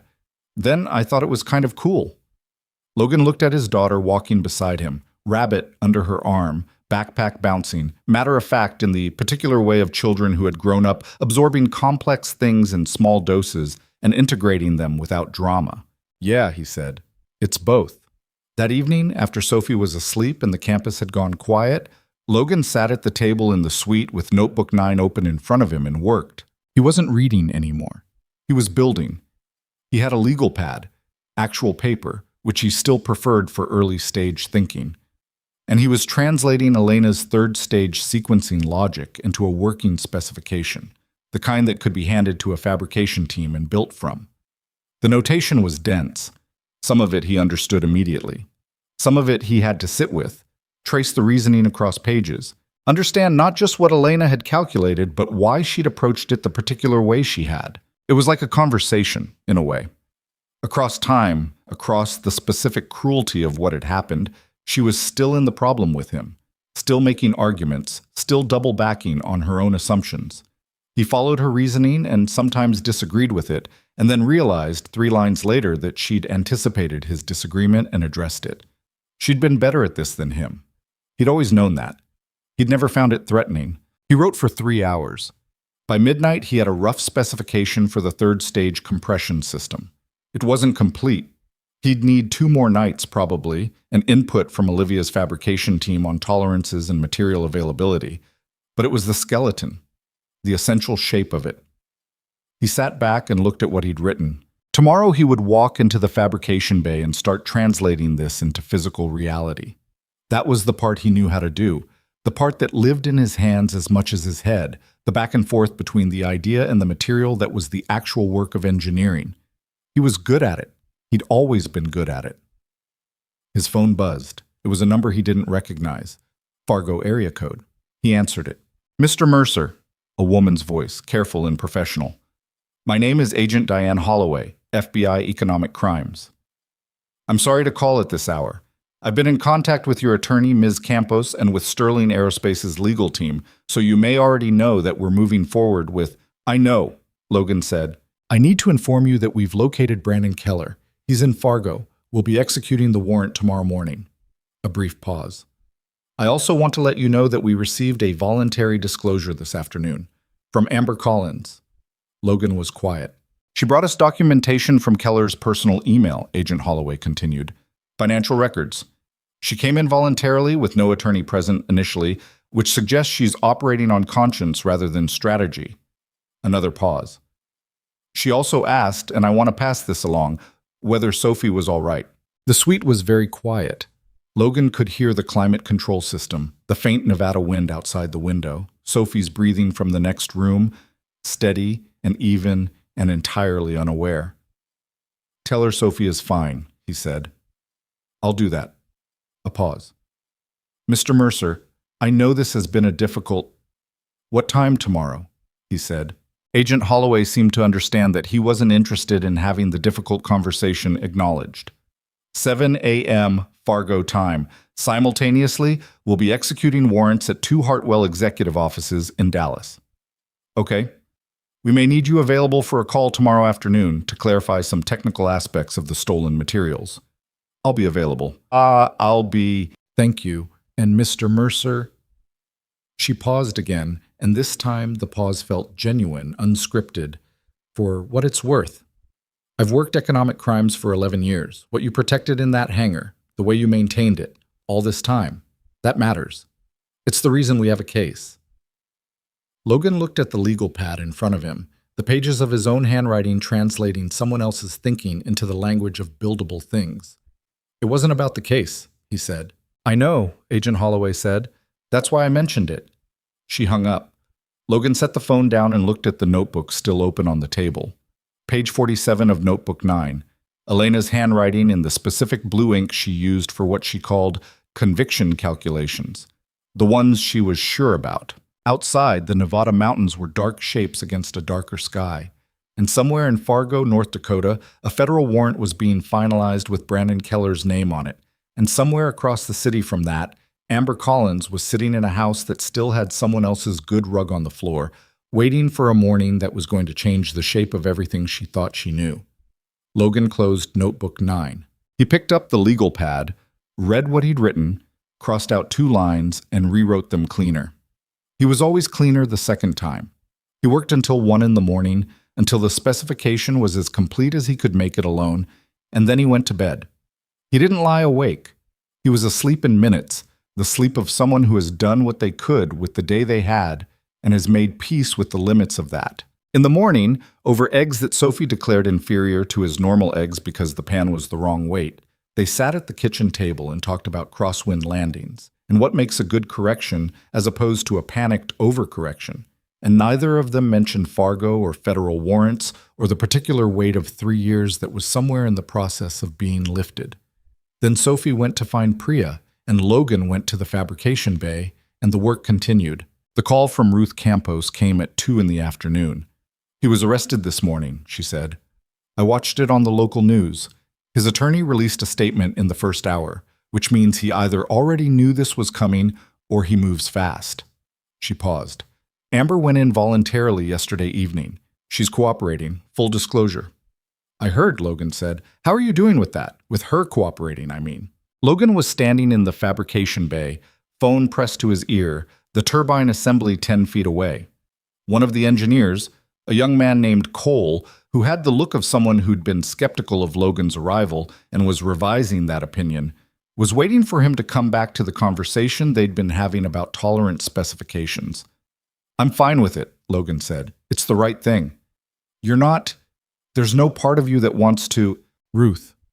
His voice was gentle. She came forward. That's what she could do. That's enough. A pause. Okay, Ruth said, in the tone of someone who had been braced for a different answer and was recalibrating. There's one more thing. The house, yours and Amber's, the settlement is technically finalized, but given that the divorce proceedings themselves were used as an instrument of the criminal scheme, the attorneys are looking at whether there's grounds to revisit the asset distribution. I don't want the house, Logan said. Logan, Sophie doesn't need to go back to a house with that history in it. Whatever's fair, work it out. I trust you. He looked at Cole, who was politely pretending to be very interested in a clipboard. I have to go. I'll call you tonight. He hung up and crossed back to Cole, who looked up with the expression of someone trying to determine the appropriate level of professional composure. Sorry, Logan said. Where were we? Cole pointed to a section of the assembly. 3rd stage housing. You said the tolerance on the inner ring needs to be tighter than the spec. By about 12 thousandths, Logan said. The original spec was written before Elena had finalized the sequencing logic. The compression in the 3rd stage generates more lateral force than the early models predicted. If we hold to the original tolerance, we'll see microfractures in the housing within the first 1,000 hours of operation. Cole looked at the assembly. He looked at Logan. He was 26, maybe 27, and he had the slightly stunned expression of a young engineer encountering someone who could read the implications of a design the way most people read plain text. How do you know the lateral force numbers? Cole said. Notebooks, Logan said. 7 and 8. I'll get you the relevant pages. Cole nodded slowly. Okay. He made a note on the clipboard. What else? Logan looked at the assembly. He put his hands in his pockets, which was what he did when he was thinking without wanting to touch something yet. Let's talk about the intake geometry, he said. Cole pulled up a schematic on his tablet and they got to work, and the conversation between them was specific and technical and periodically contentious in the way good engineering conversations are. Cole pushing back twice with questions that turned out to be valid, Logan revising his own conclusions once based on something Cole had noticed about the housing geometry that Logan had missed. It wasn't smooth, it wasn't fast, It was the kind of work that moved in inches and required you to be honest when you were wrong. It was the best Logan had felt in 3 years. The federal case moved faster than anyone expected, which was either a sign of how clean the evidence was or how badly someone at the Bureau wanted to close it before Hartwell's legal team could build a wall around their executives. Probably both. Logan found out about the Dallas arrests the same way most people found out about things they were centrally involved in but geographically removed from, through a news alert on his phone, standing in the Sterling fabrication bay with grease on his left hand and a torque specification in his right, while Cole watched from across the workbench with the expression of someone who had just registered that the man they'd been arguing with about housing tolerances for the past week was apparently a more complicated story than they'd understood. "You okay?" Cole said. Logan read the alert again. Federal authorities arrest 3 Hartwell defense executives on charges of corporate espionage and theft of proprietary technology. Simultaneous arrest of Fargo, North Dakota attorney Brandon Keller on related charges of wire fraud, forgery, and industrial espionage. "Yeah," Logan said. He put the phone in his pocket. "Where were we?" Cole stared at him for a moment. "You're serious?" "The intake geometry," Logan said. "You were saying the flange radius on the secondary diffuser was off." Cole looked at his clipboard, then back at Logan, then made an apparent decision to be professional about it. "Right. The flange radius." He found his place on the schematic. "If you look at the measurement from the center line, it's reading 4 millimeters short on the left side, which, given what you told me about the lateral force distribution, it'll create an asymmetric pressure load on the intake," Logan finished. "Yeah, that's a fabrication error, not a design error. When was this section machined?" 8 months ago, before you got here." "We're going to have to recut it." Logan set down the torque spec and pulled the schematic closer, tracing the section with his finger. The measurement error was small enough that someone working from the original specification, which hadn't accounted for Elena's third-stage adjustments, would never have caught it. But small errors in turbine components had a way of becoming catastrophic ones. "Pull the CNC file and let me look at the original cut parameters. I want to understand how it happened before we correct it, or we'll make the same mistake twice." Cole nodded and moved to the computer terminal at the end of the bench.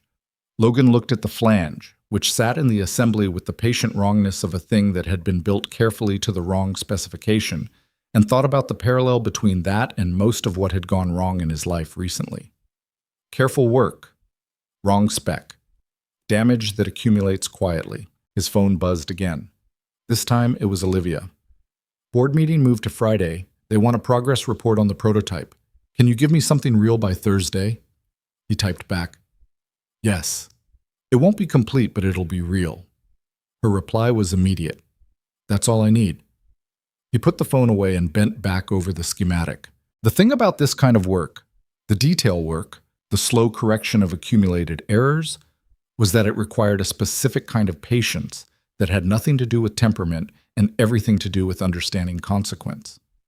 Logan had seen engineers lose that patience, get seduced by the larger vision, and start cutting corners on the small stuff, and he had watched those decisions come back around every time. Elena had been almost pathologically patient with the details. She used to say that an elegant solution had no wasted motion, and if you found yourself wanting to skip a step, the answer wasn't to skip it. The answer was to find a more elegant path to the same destination. He thought about that a lot in those days. Elegance. The most direct route between where you are and where you need to be that doesn't compromise the fundamental structure. It was good engineering advice. It was, if he was honest, pretty good life advice too. The news about the arrest spread through the Sterling campus by mid-morning. He could feel it the way you feel weather, a change in the atmosphere, people's body language slightly altered, conversations that stopped when he passed and resumed at a different register. Nobody said anything to him directly, which he appreciated. A few people nodded at him in the hallway with an acknowledgement that wasn't quite sympathy and wasn't quite congratulations, but was something in between. The particular look of colleagues who understand that something significant has happened to someone they work alongside and are choosing to respect the privacy of it. Priya found him at lunch, which he'd taken at the workbench because he didn't want to stop. She set a sandwich beside his coffee without asking and sat on the stool across the bench. She was a small woman with the efficient movements of someone who had trained herself out of unnecessary gesture, and he'd noticed over the past week, thoughtful in a way that showed up not in what she said, but in what she paid attention to. Sophie asked me something this morning, Priya said. Logan looked up. She asked me if I thought her mom's design was going to work. Priya said it carefully, watching his face. I want you to know I didn't bring up Elena. She did. What did you tell her? I told her yes. I told her the design was the most sophisticated approach to this class of turbine that I'd seen, and that I thought it was going to work. She paused. Was that the right thing to say? Logan looked at the sandwich she'd brought him, ham and mustard on rye, which was what he'd had yesterday, and she'd apparently noted. Yeah, he said. That was the right thing. Priya nodded. She didn't leave. She also asked me if you were going to be okay. She asked you that? She said, and I'm quoting, he gets this face sometimes when he's thinking about the project, and I can't tell if it's a working hard face or a sad face. Usually they look different, but lately they look the same. Priya said it gently. She's perceptive. Logan looked at his hands on the schematic. The grease on his left palm had mostly dried. I know she is. I'm not asking you to do anything about it, Priya said. I just thought you should know what she's noticing. She got up and went back to her work, and Logan sat with the sandwich and the schematic and the question his daughter had asked a woman she'd known for 1 week because she hadn't wanted to ask him and worry him. He ate the sandwich. He made a note to himself to be more careful about his face. That afternoon, he called Sophie from the fabrication bay doorway during a break, catching her between homework and a video call she was apparently having with her school friend in Fargo about something that required extensive negotiation. Can you call back? She said when she picked up. Quick question. You doing okay? A pause. He could hear the particular silence of a child deciding how honest to be. I miss my room, she said finally. I know. And I'm worried about Gerald. Gerald the fish had been shipped, as promised, via an arrangement Olivia had made that Logan chose not to examine too closely. Gerald had survived the journey and was currently in a small tank on the suite's windowsill, apparently no worse for the experience, but Sophie checked on him with a frequency that suggested ongoing concern. He's eating okay, but he looks bored. Fish don't get bored. How do you know? He didn't have a good answer for that. Fair point. Also, Sophie said, in the slightly lower voice she used when she was saying something she'd been working up to, I saw the news thing on Priya's computer. She didn't know I could see it. Logan was quiet for a moment. I know it's about Brandon, Sophie said, and about what he did with Mom. Sophie, I'm not upset about it. Her voice was careful, processing. I'm thinking about it. A pause. Is Mom in trouble? She's cooperating with the investigation. She came forward herself. He kept his voice even. She made some mistakes, Bug, but she's trying to fix what she can fix. Sophie was quiet. Do you hate her? No? Do you hate Brandon? He thought about Brandon Keller in that courtroom, leaning down to say something in Amber's ear.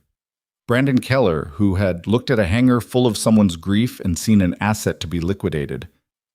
I think what he did was wrong, Logan said. I think he understood what he was doing, and he did it anyway. That's its own kind of answer. That's not really an answer to whether you hate him.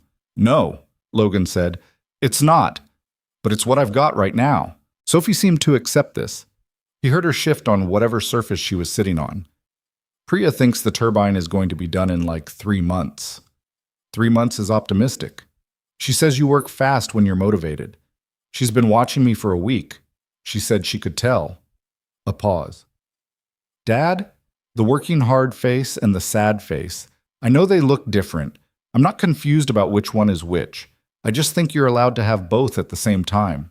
Logan stood in the doorway of the fabrication bay with the Nevada afternoon warm at his back and the cool industrial air of the building on his face, and felt the specific weight of having a child who understood you more clearly than you wanted to be understood and loved you anyway. Okay, he said. Okay, she said, and went back to her negotiation with Fargo. The board meeting on Friday was in a room that communicated money without being ostentatious about it. A long table, serious chairs, a view of the mountains through glass that was definitely not standard grade. 9 board members, 7 of them present in person, and 2 appearing on screens at opposite ends of the room. Logan had been in rooms like this before and found them neither intimidating nor particularly comfortable, just a specific environment with its own rules. He gave his presentation without slides. He'd considered slides and decided against them because the essential information was better said plainly than visualized, and because he didn't trust himself not to over-engineer a slide deck the way he over-engineered everything. He stood at the end of the table and told them what he'd found, what he'd fixed, and what remained. He told them the truth about the timeline, that Priya's 3 months was probably 4 to 5, that there would be setbacks he couldn't predict, that the third-stage compression system was solvable but not simple. He told them the fabrication error he'd found in the secondary diffuser housing and what it had cost them in time and what correcting it would require. He told them that Elena's design was fundamentally sound, that the notebook documentation was now fully integrated into the legal and engineering record, and that the Hartwell filings would not survive a challenge once the full record was presented. He spoke for 22 minutes and then stopped. One of the board members, an older man named Prescott, who had the look of someone who had been doubtful about Logan's involvement from the start and was doing arithmetic in his head, leaned forward. "You're telling us 5 months minimum." "I'm telling you 4 to 5, yes." That's beyond the timeline Olivia presented to us in March. The timeline Olivia presented in March was built on the assumption that the existing fabrication work was correct. The secondary diffuser error alone set us back 6 weeks. I can't control errors that happened before I got here. Prescott looked at him steadily. "What's your confidence level on the third stage sequencing?" "That's the piece we've never had demonstrated." "High," Logan said.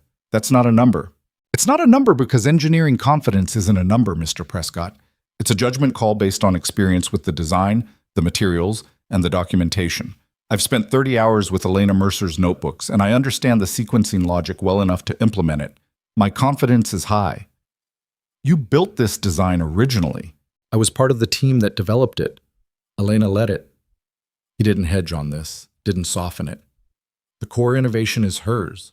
What I bring is the knowledge of how she thought, which is the piece that the last 3 engineers didn't have." Another board member, a woman named Tran, who had been making notes throughout, looked up. "What's the risk profile if we hold to this timeline and something goes wrong in fabrication? We lose time. We don't lose the design. The design is protected now, legally and physically. The risk isn't the design anymore." Logan looked around the table. "The risk is execution, which is manageable because I know what I'm building and I know how to build it." Prescott looked at Olivia, who had been sitting at the opposite end of the table in the posture of someone who had faith in what they'd set in motion and was letting it run. "You're comfortable with this?" Prescott said to her. "I've been comfortable with Logan Mercer since I understood what he'd maintained in that hangar for 3 years with no institutional support and no guarantee anyone would ever ask for it," Olivia said. "Yes, I'm comfortable." Prescott looked back at Logan. 4 to 5 months, he said. 4 to 5 months, Logan confirmed. Prescott sat back. Around the table, something shifted. Not unanimity, because boards don't work that way, and there were faces that still held reservations. But the weight of the room changed. The meeting moved forward. Afterward, in the hallway outside the boardroom, Olivia caught up with him. "Prescott was harder on you than I expected," she said. "He was doing his job," Logan said. "He's supposed to be hard." "You didn't flinch." "I wasn't wrong about anything I said. It's easier not to flinch when you're not wrong." She looked at him sideways. "Is it ever that simple for you?" "Not usually. Today was an exception." He stopped at the elevator. "How much of the board is still skeptical?" 3 of them, Prescott included. She pressed the call button. "They'll come around when they see the prototype running." "They'll come around when they see the prototype running correctly," Logan said. "Which isn't the same thing as running." The elevator opened. They got in. "The legal team wants to debrief you on the Keller situation Monday," Olivia said, "specifically around the documentation chain. The FBI is building their technical case, and they want your testimony about the notebook's provenance." "Fine. It means you'll have to go on record about Elena, the development process, the timeline, the relationship between her work and the stolen materials." The elevator moved. Logan watched the floor numbers change. "I know," he said. "Is that—" She paused, choosing the word manageable? "It's necessary," he said. "Which makes it manageable." She looked at him. He could feel her looking at him the way he could sometimes feel Cole looking at him across the workbench. That specific quality of attention people gave you when they were trying to understand something about how you worked. "You do that a lot," she said. "Do what?" "Convert something from hard to necessary. Like once something's necessary, the difficulty stops being relevant." He thought about that. "It doesn't stop being relevant," he said. "It just stops being the point." The elevator opened on the engineering level. She went right and he went left, back toward the fabrication bay and Cole and the secondary diffuser housing that needed to be recut. The weekend arrived in the particular way weekends arrived when you were in the middle of a project and had a 7-year-old, not as rest exactly, but as a different kind of activity. Sophie had compiled a list of things she wanted to do in Reno that was longer and more organized than most adults' vacation itineraries. And Logan worked through it with her on Saturday with the same methodical approach he brought to the fabrication bay. They went to a natural history museum in the morning. Sophie spent 40 minutes in the geology section reading plaques with the focused attention of a person cross-referencing information she already had, and Logan watched her and drank bad museum coffee and felt the particular piece of a day that asked nothing of him except presence. In the afternoon, they found a park near the river. Sophie ran ahead on the path while Logan followed at the comfortable distance she'd established was correct. Close enough to be reachable, far enough to be his own person, and he watched her navigate the world with the slightly tilted forward way she moved, always half a step ahead of wherever she officially was, always looking at the next thing. He thought about Fargo, about the house he didn't want back, about the butterfly sticker on the parking lot light pole that would be there next time he went back and that he would check on when he did. Not because it mattered in any practical sense, but because it was Sophie's, and Sophie's things mattered. He thought about Amber sitting in a federal building voluntarily, answering questions that were going to be uncomfortable to answer. He felt something about that he didn't fully have words for. Not forgiveness, exactly, because forgiveness was too organized a thing for where he was with it. More like acknowledgement, that she had done something right at some cost to herself, that people did wrong things and then sometimes, given the chance, did right ones. That this didn't cancel out, but it didn't disappear either.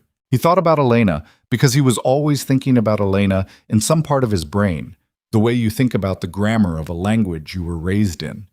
Not always consciously, but always present in the structure of how you process things. He thought about her in the notebooks, in the margins, in the Ask Elle about friction coefficient notes that were maybe the most intimate thing he'd read in 3 years because they were her thinking out loud to him from a place she couldn't come back from. Sophie stopped on the path ahead and turned around, waiting for him to catch up. "You have the face," she said when he reached her. "Which one?" She studied him. "Both," she said. "Same time." Then she took his hand and kept walking, and he walked beside her. The week that followed was the most productive Logan had been since the period before Elena got sick. The sustained, almost physical pleasure of a problem that was hard enough to require everything you had and tractable enough to yield to it. He and Cole fell into a working rhythm that surprised them both, a back and forth that was occasionally heated and usually productive, where Cole pushed on the numbers and Logan pushed on the design intent, and somewhere in the middle they found the most honest version of both. Priya joined them on Wednesday with data from a computational fluid dynamics model she'd been running on the third stage compression sequence. She spread her printouts on the workbench with the contained excitement of someone who has found what they were looking for but is maintaining professional composure about it. "The sequencing logic works," she said. "The simulation ran clean, no turbulence cascade in the third stage under any of the pressure conditions we modeled." Cole looked at the data. "That can't be right. The pressure differential at point 3 should cause—" "It should," Priya said, "unless the sequencing precisely counterbalances the differential." "Which it does." She pointed to a section of the data. "The timing of the compression pulses cancels the turbulence before it develops. It's not suppression. It's prevention." She looked up at Logan. "Elena designed the solution into the sequencing itself. The turbine doesn't fight the turbulence. It doesn't give it a chance to form." The fabrication bay was quiet for a moment. Cole looked at Logan. "How did she figure that out?" Logan looked at the simulation data. He thought about Notebook 8, page 62, where Elena had written in the margin, in her blue conviction ink, not suppression, prevention. "Find the moment before the problem exists." He'd read it at 1 in the morning in the suite and had to stop and just sit with it for a while. She was honest about the physics, Logan said. She didn't try to solve the problem she had. She went back far enough to find the problem before it became a problem. Cole looked at the data for a long time. Then he said quietly, "That's a good way to do things." "Yeah," Logan said. She was good at it. The Keller case moved through the federal system with the inexorable momentum of evidence that is overwhelming and well organized. Logan gave his testimony to the FBI's technical consultants on Monday, 3 hours in a conference room with Agent Holloway and 2 technical analysts who asked good questions and wrote down his answers with the careful respect of people who understood they were documenting something precise. He told them about Elena's development process. He explained the notebook system, the color coding, the shorthand, the sequencing of ideas across the 14 volumes. He explained why the stolen early-stage materials were valuable but incomplete, like having the first 2 acts of something without the third, the resolution that made sense of everything that came before. He was specific and unhurried.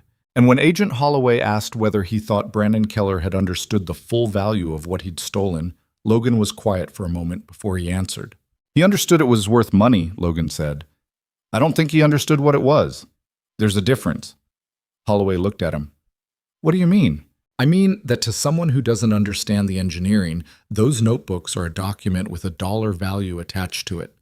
To someone who does," he paused, "it's years of someone's thinking. It's the inside of how a person's mind worked. You can put a price on the document. You can't put a price on the thinking." He looked at his hands. He sold something he didn't understand. That's the part that bothers me, maybe more than the theft. Holloway wrote something down. "For the record," she said, "Keller has entered a plea negotiation. He's providing information about Hartwell's principles in exchange for reduced charges. The Hartwell executives are not cooperating, which typically means their attorneys think they can fight it, which typically means they can't. It just takes longer." She looked up. "The technical evidence is clean. Your testimony confirms the provenance and value of the stolen materials. The case is strong." "And Amber?" Logan said. "Full cooperation, consistent testimony, voluntary disclosure. The prosecutors are recommending she be treated as a witness rather than a defendant. Her attorney, she has one now, not from Keller's firm, says she's doing as well as can be expected." Holloway paused. She asked again through counsel about Sophie, whether Sophie's been affected. "Sophie is fine," Logan said. "She's learning to fly a simulator." Something moved in Holloway's face. Not quite a smile, but in the vicinity of one. "I'll pass that along." He walked out of that conference room into the Nevada afternoon and stood for a moment in the parking lot, in the particular flatness that follows something you've been bracing for and that turned out to be manageable. The sky was the high, clear blue that Nevada did in November, the mountains sharp-edged against it. He texted Olivia, "Technical testimony done. Case is strong." She replied, "Dinner tonight. Not about work. Sophie can come. There's a place near the river that has good fish tacos and won't make us talk about compression ratios." He looked at the message for a moment. Then he typed, "She'll want to tell you about the simulator." "I want to hear about the simulator," Olivia wrote back. He put the phone in his pocket and walked back into the building. Cole was at the workbench with the recut diffuser housing, checking the measurements against spec, with the slightly tense focus of someone who has been shown an error they didn't catch and is determined to catch every subsequent one. "How's it looking?" Logan said. Cole straightened up. 12 thousandths off was right. The recut is clean. We're within tolerance. Good. Logan came to the bench and looked at the housing. "Let's fit it." Cole handed him the housing and he turned it in his hands, checking the surface and the edge geometry by feel the way mechanics develop and engineers sometimes forget. It was right. He could feel it. He set it on the bench and picked up the fitting tool. "You know," Cole said as they worked, "before you got here, I had this design in my head as something that might be possible. Like theoretically sound, but practically maybe not achievable." He paused, holding a component steady while Logan aligned the housing. "Now it feels inevitable. Like it was always going to work. We just had to catch up to it." Logan fitted the housing into place and checked the alignment. Clean. "That's what good design does," he said. "It waits for you." Cole looked at the assembly. "Whose line is that, yours or hers?" Logan thought about it. "Honestly, he said. I'm not sure anymore. He reached for the torque wrench, and the work continued, and the turbine that Elena had imagined in a notebook in blue ink took another small step toward becoming real. That evening, at a table near the river with fish tacos that were genuinely good and a view of the water going silver in the early dark, Sophie told Olivia about the crosswind landing in the kind of detail that required arm gestures and sound effects. Olivia listened with her full attention, asking questions at the right moments, and Logan watched the two of them across the table and felt something he recognized as the specific grace of ordinary things. A meal, a child talking, water moving past in the dark, landing in the right place at the right time. It wasn't fixed. Nothing was fully fixed. There were still months of work ahead, and a legal case working its way through federal channels, and a daughter who had packed Rabbit in a bag and gotten on a plane and was doing better than she had any obligation to do. There was still the fact of what had been lost and what it had cost, and the 3 years that couldn't be returned. But the turbine was going to work. He was certain of it now in the specific way you become certain about structural things. Not with hope, but with knowledge. The design was sound. The documentation was intact. The work was real. Elena's work was going to be finished. He picked up his taco and listened to Sophie explain the physics of crosswind correction to a billionaire CEO who was taking notes on a napkin, and the river kept moving past them in the dark. And the evening held. The prototype ran for the first time on a Tuesday in late March, 4.5 months after Logan had walked into the Sterling fabrication bay with grease on his hand and a torque specification he'd been interrupted reading. It was not a dramatic moment, in the way that people who haven't done this kind of work imagine dramatic moments to be. There was no countdown. Nobody popped anything. The fabrication bay smelled the same as it always did. Machined metal, industrial cleaning product, the particular staleness of recycled air, and the team that had built the thing stood around it with the specific tension of people who have done everything they could do and are now waiting to find out if everything was enough. Cole was at the monitoring station, which was a laptop, and 2 external displays arranged on a folding table 20 feet from the assembly. His leg was bouncing. He'd been doing that for an hour and didn't seem to know it. Priya stood to Logan's left, arms crossed, tablet under one arm, her face doing the controlled thing it did when she was managing an emotion she hadn't decided whether to express yet. Logan stood directly in front of the turbine. He'd been standing there for about 3 minutes, not doing anything in particular, just looking at it the way you look at something you've been building for a long time when you're about to find out what it actually is. It was a physical object now. Metal and tolerance and the specific reality of things that exist in 3 dimensions rather than on paper. It was also, in a way he couldn't fully separate from the engineering, Elena's thinking made material. 14 notebooks, 4.5 months, 1 recut diffuser housing, and more late nights than he'd counted.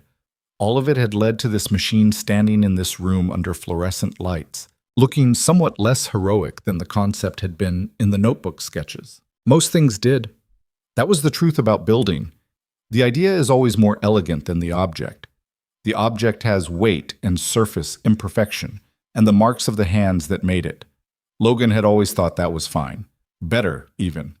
A thing that exists imperfectly is more honest than an idea that exists perfectly. "Whenever you're ready," he said to Cole. Cole's legs stopped bouncing. He put his hands on the keyboard. "Startup sequence," he said, and initiated it. The turbine spun up.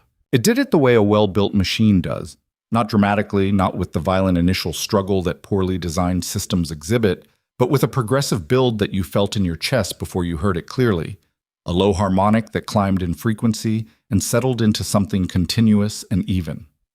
Logan watched the monitoring displays over Cole's shoulder. Pressure readings, temperature, RPM, the dozen other parameters they'd been watching for months in simulation and were now watching in physical reality. 3rd stage compression engaged at the 40-second mark. Logan had run this moment in his head so many times, the sequencing logic activating, the compression pulses firing in the timing Elena had designed, the pressure differential that had defeated every previous approach to this turbine class either being managed or not being managed, either validating 4.5 months and 3 years and a woman's last productive year of work or not. The data on Cole's screens didn't spike. It didn't cascade. It held its line with the steady, almost boring reliability of a system doing exactly what it was designed to do. Cole leaned toward the screen. Then he leaned back. "Pressure nominal," he said. His voice was strange, compressed, like he was keeping it carefully inside normal parameters the way the turbine was keeping its pressure inside normal parameters. "Temperature nominal. Third stage compression is... It's clean. It's completely clean." Priya put her hand over her mouth. Then she lowered it. "Runtime," she said. 4 minutes, 20 seconds. "Keep it running." They ran it for 11 minutes on the first test. Every parameter held. The third stage sequencing performed exactly as Elena's notebooks had described it. Not suppression of the turbulence cascade, but prevention. The timing so precise that the problem never got the chance to exist. Logan watched the data and thought about page 62 of Notebook 8 and felt something that had no clean name, relief and grief, and the particular satisfaction of something finished correctly and the specific ache of the person who should have been there to see it not being there. When Cole shut down the sequence, the fabrication bay was very quiet for a moment.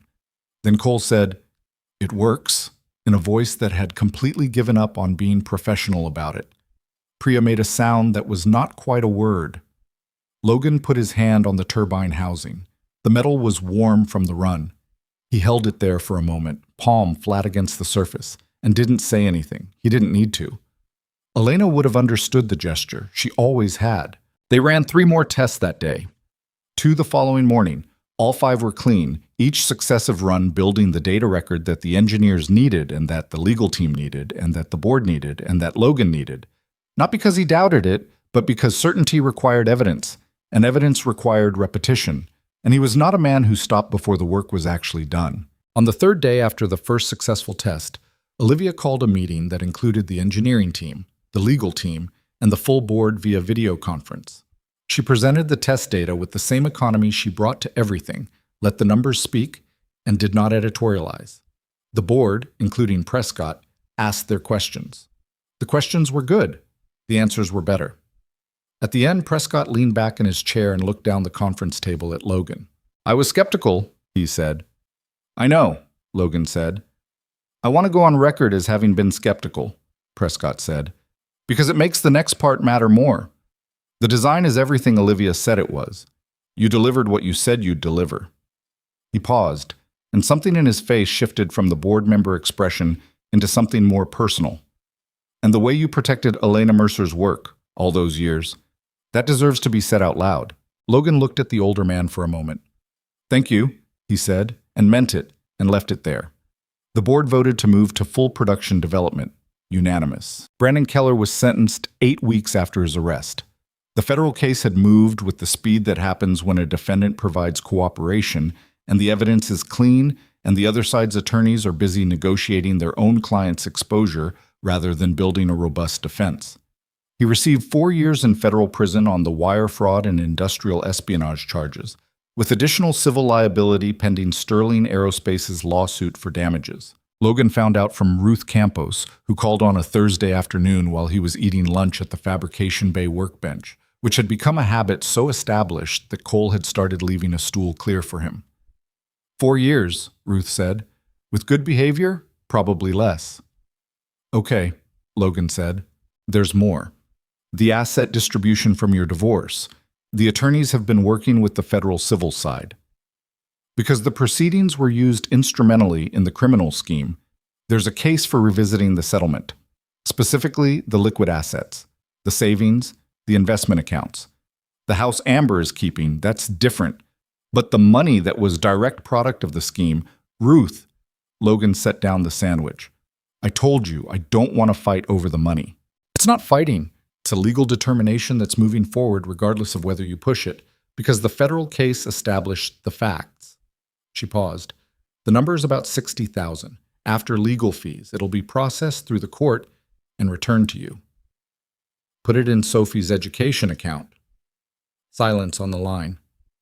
"Logan, all of it. I don't need it and she will. Set it up properly." He heard Ruth writing something. "Okay," she said, with the tone of someone who has represented a person for long enough to stop arguing when they've made a decision. "Okay, I'll handle it." "How's Amber doing?" he said. Another pause, different in quality. She's navigating it. Her testimony was hard. She didn't know the full scope of what Brandon was doing, but she knew enough to have made different choices. She's dealing with that. Ruth's voice was careful. She asked me to tell you that she's sorry. Not through an official channel, not as part of any legal thing, just to tell you. Logan was quiet for a moment. Cole was at the other end of the workbench, very politely not listening. Tell her I heard that, Logan said. And tell her Sophie is doing well. She can know that. He put the phone down and looked at his sandwich and thought about Amber in that house with the good rug, navigating the wreckage of choices she'd made and choices that had been made around her, trying to find a version of herself that could live with both. He didn't know if she'd find it. He hoped she would, the way you hope for people you no longer have the standing to wish well in any direct way, from a distance, without expectation, because they're human and humans deserve the possibility of their better versions. He picked up the sandwich and went back to the schematic he'd been reviewing before Ruth called. The Hartwell executives took longer. Their attorneys were expensive and thorough, and the case against the principals was more complex than the case against Keller, who had been the operational instrument of the scheme rather than its architects. Logan followed the case in the news with moderate attention, enough to understand the shape of it, not so much that it occupied space he needed for other things. 3 of the 4 executives eventually reached plea agreements. The 4th went to trial and lost badly, which is what happens when the opposing counsel has complete notebook documentation and a technical expert who can explain it clearly, and an FBI agent who spent 11 years building economic crimes cases and knows exactly how to present evidence to a jury that doesn't have engineering backgrounds. Logan testified at that trial via video conference, 2.5 hours, morning session, from a conference room at Sterling with Cole and Priya watching through the glass wall like he was performing surgery. He explained Elena's development process, the notebook documentation system, the specific innovations that Hartwell had attempted to appropriate, and why those innovations were original, distinct, and attributable to a specific person at a specific time. The opposing attorney tried 3 different approaches to create doubt about the notebook provenance. Logan answered each one honestly and specifically and without heat, the way he answered questions about engineering, not trying to win the argument, just trying to say what was true. The jury convicted on 7 counts. When the verdict came in, Logan was in the fabrication bay with a cup of cold coffee and a design specification for the next phase of production development, and Cole found him there and said, "You see the news?" And Logan said, "Yeah." And Cole said, "How do you feel?" And Logan thought about it for a moment and said, "Done," which was the most accurate word he had. Done was not the same as healed. Done was not the same as over, in the internal sense where things are actually over rather than just concluded. But it was something. A chapter end, real this time, not theoretical. He drank the cold coffee and went back to the specification. The engineering center happened because of something Sophie said. They'd been back to Fargo twice during the months of development. Once for a school visit because Sophie's teacher had been understanding, but Sophie's academic record required some attention, and once for a weekend that Logan used to check on Janice and the garage and to walk through the town that had been his life for 3 years without the weight of the legal case hanging over it. He stood in the garage and ran his hand along the tool chest and felt what he'd felt in the hangar before he left. Not sentiment exactly, more like acknowledgement. This place was real. The years he'd spent here were real. They'd led somewhere, and that somewhere was also real. Janice had kept the garage exactly as Logan had left it, including the parts inventory system that only Logan fully understood, which Janice had been navigating by a combination of logical inference and what he called professional intuition, which appeared to be working. "You come back?" Janice said. Not accusatory, not hopeful, just asking. "Eventually," Logan said. "Not full time, but I need a base here. Sophie needs to come back to Fargo." Janice nodded. Then the garage waits. The conversation that led to the engineering center happened on the second Fargo trip, on a Sunday afternoon. Sophie was at the kitchen table of the apartment they were renting, doing homework, and Logan was on a call with Olivia about the production development timeline. And Sophie said, not looking up from her homework, "Are we actually going back to Nevada after this?" He covered the phone. "For a while. The production phase needs—" "I know it needs," Sophie said. I'm asking if we're going back after. He looked at her. She was 8 now, since January. Same birthday as Elena, which was something he lived with quietly. She had the homework spread out in her particular organizational system, which was elaborate and made complete sense only to her. "Where do you want to be?" he said. She looked up. "Here," she said. "I want to come back here for school, my real school, with Marcus and everybody." She paused. "But I also want to keep helping Priya with the data modeling on weekends." "Those two things are in different states." "I know," Sophie said, with the patience of a child who has already thought through the problem and is waiting for the adult to catch up. "That's why you need to figure it out." He went back to his call with Olivia and told her what Sophie had said, mostly because he was starting to tell Olivia things because she was good to think out loud with, and she was quiet for a moment and then said, "What if we didn't make her choose?" The engineering center took the better part of a year to plan and 6 months to build, which was fast for the scale of it. Logan and Olivia spent a considerable amount of time arguing about what it should be, not bitterly, but specifically, the way they argued about engineering problems, pushing on each other's reasoning until the thing was honest. Olivia's first instinct was a research satellite, a small outpost of Sterling's Nevada campus, efficient and contained. Logan's first instinct was something different. "It can't just be Sterling," he said. "If it's a corporate facility in Fargo, it's a corporate facility in Fargo. It hires Sterling engineers, it does Sterling research, and in 10 years it's gone, or it's a tax consideration." "Then what?" "A center. Actually, community embedded. Engineering and technical education programs, partnerships with the school districts, daycare and support services for working families." He looked at the site plans they'd spread on the conference table. "There are a lot of people in North Dakota who are good at building things. There always have been. There's just never been a place that said that mattered." Olivia looked at the plans. "That's a different scope." "I know. It's also much more expensive." "I know that too." She looked at him. "Is this about Sophie, or is this about the town?" "Both," he said. "Those aren't different things." She picked up the site plan and turned it in her hands. Looking at it the way she looked at data, she was deciding whether to trust. "The Sterling Foundation has a community development mandate," she said finally. "If we structure it right, we can pull funding from that in addition to the capital budget." She set the plan down. "Tell me what you're actually imagining." He told her.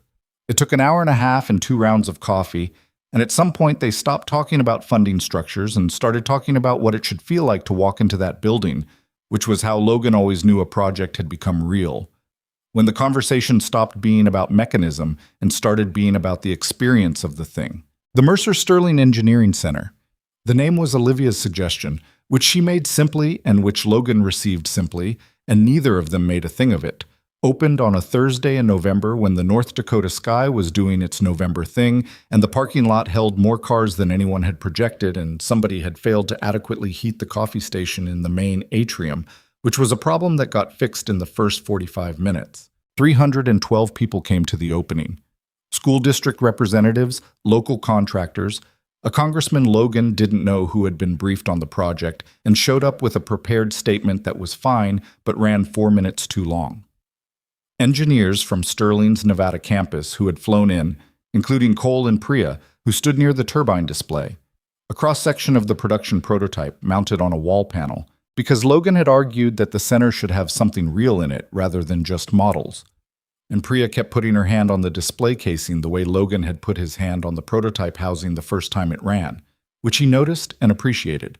Janice was there, standing near the back in a suit that fit him about as well as Logan's courtroom jacket had fit Logan, which was to say not well, but with a dignity that transcended the fit. He'd brought his wife, a quiet woman named Inga, whom Logan had met twice, and she looked at everything with the careful attention of someone cataloging the world for future reference. Amber came. Logan had not expected that. He'd sent an invitation through Ruth, mostly because Sophie had asked him to, not in a dramatic way, just practically, the way Sophie did things, saying, "She's still my mom. She should be able to come if she wants." And so he'd sent it, and he'd thought she probably wouldn't. And then she was there in the 3rd row during the opening remarks, sitting alone, in a gray coat he didn't recognize, looking straight ahead. He saw her when he was walking toward the podium. Their eyes met for about 3 seconds. He nodded. She nodded. She looked like someone who was holding themselves together with sustained effort and doing it well enough. She looked like herself, minus the certainty she used to carry like armor. He didn't know if that was progress or damage. Maybe both. Maybe the same thing. He went to the podium. He had not prepared remarks, which was a decision that had made Olivia mildly nervous. He stood in front of 312 people in a building he'd spent a year fighting for and looked out at them and thought about what was actually true. My wife Elena designed a turbine, he said. She spent the last year of her life doing it. She was meticulous and she was brilliant, and she wrote everything down in notebooks she kept in her own system. And she was also human, which means she doubted herself more often than the work deserved. And she kept revision notes that were funnier than most people's finished writing, and she had a way of eating crackers while she calculated that drove me insane. He paused. She didn't get to finish what she started. That's the shape of some lives. You build something important and you don't get to see it run. The atrium was quiet. Outside, snow was beginning to come down. The first real snow of the season, the kind that committed. I spent 3 years being angry at that shape, Logan said. Not loudly. I didn't have the energy for loud. But I was angry. And I protected what she'd built. And I raised our daughter. And I worked on cars. And I told myself that was enough. He looked at the cross-section of the turbine on the wall. Then someone tried to steal what she'd made, and it turned out the only way to protect it was to finish it, which was, in a way, the thing I'd been avoiding. He looked back at the room. I don't have a lesson for you about that. I'm just telling you what happened to me. Sometimes you finish the thing because you want to. Sometimes you finish it because the world makes it necessary. Either way, you finish it. He looked at Sophie, who was in the front row between Priya and Janice, Rabbit in her lap. Because she still brought Rabbit to important events, and Logan had decided that this was simply true and required no comment. And who was watching him with the expression she'd had since she was 4 years old, when he talked about something that mattered, which was serious and warm at the same time, like she was filing it. The center is named for Elena, he said. Not because I wanted my name on a building, I didn't, particularly, but because this is the kind of place she would have wanted to exist. A place where people who are good at building things can build them, where the work is taken seriously, where someone's 7-year-old can learn to fly a simulator, a small sound of recognition from the front row, and where that's considered a legitimate use of the space. He paused. We built a lot of things in here. Engineering labs, classrooms, a daycare center, a simulator that is already being argued over. We also installed a coffee station that turns out to be undersupplied. We're working on it.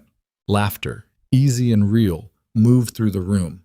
That's all I've got, he said. Go look at the turbine. Olivia was waiting when he came down from the podium.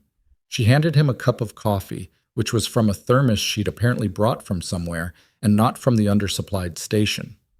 That was good, she said. It was honest, he said. Those aren't different things. He looked at her. She was looking back at him with the directness she always had. The quality of her attention that he had learned over months of working alongside her was not assessment but genuine presence, the act of actually seeing someone rather than processing them. Thank you for this, he said. He meant the center, the project, the year. He also meant the parking lot outside a courthouse in Fargo, when he'd had nothing except a daughter and a weatherproof case and the particular stubbornness of a person who keeps the things that matter even when there's no clear reason to. Thank you for coming back, she said. And she meant the project too. She also meant more than the project, and they both knew it, and they left it there. In that space of known things that hadn't been spoken yet and didn't need to be today. Sophie appeared at Logan's elbow. Amber's here, she said. Not anxiously, just factually. I know, Logan said. Are you okay with that? Sophie considered. I'm going to go talk to her, she said. Is that okay with you?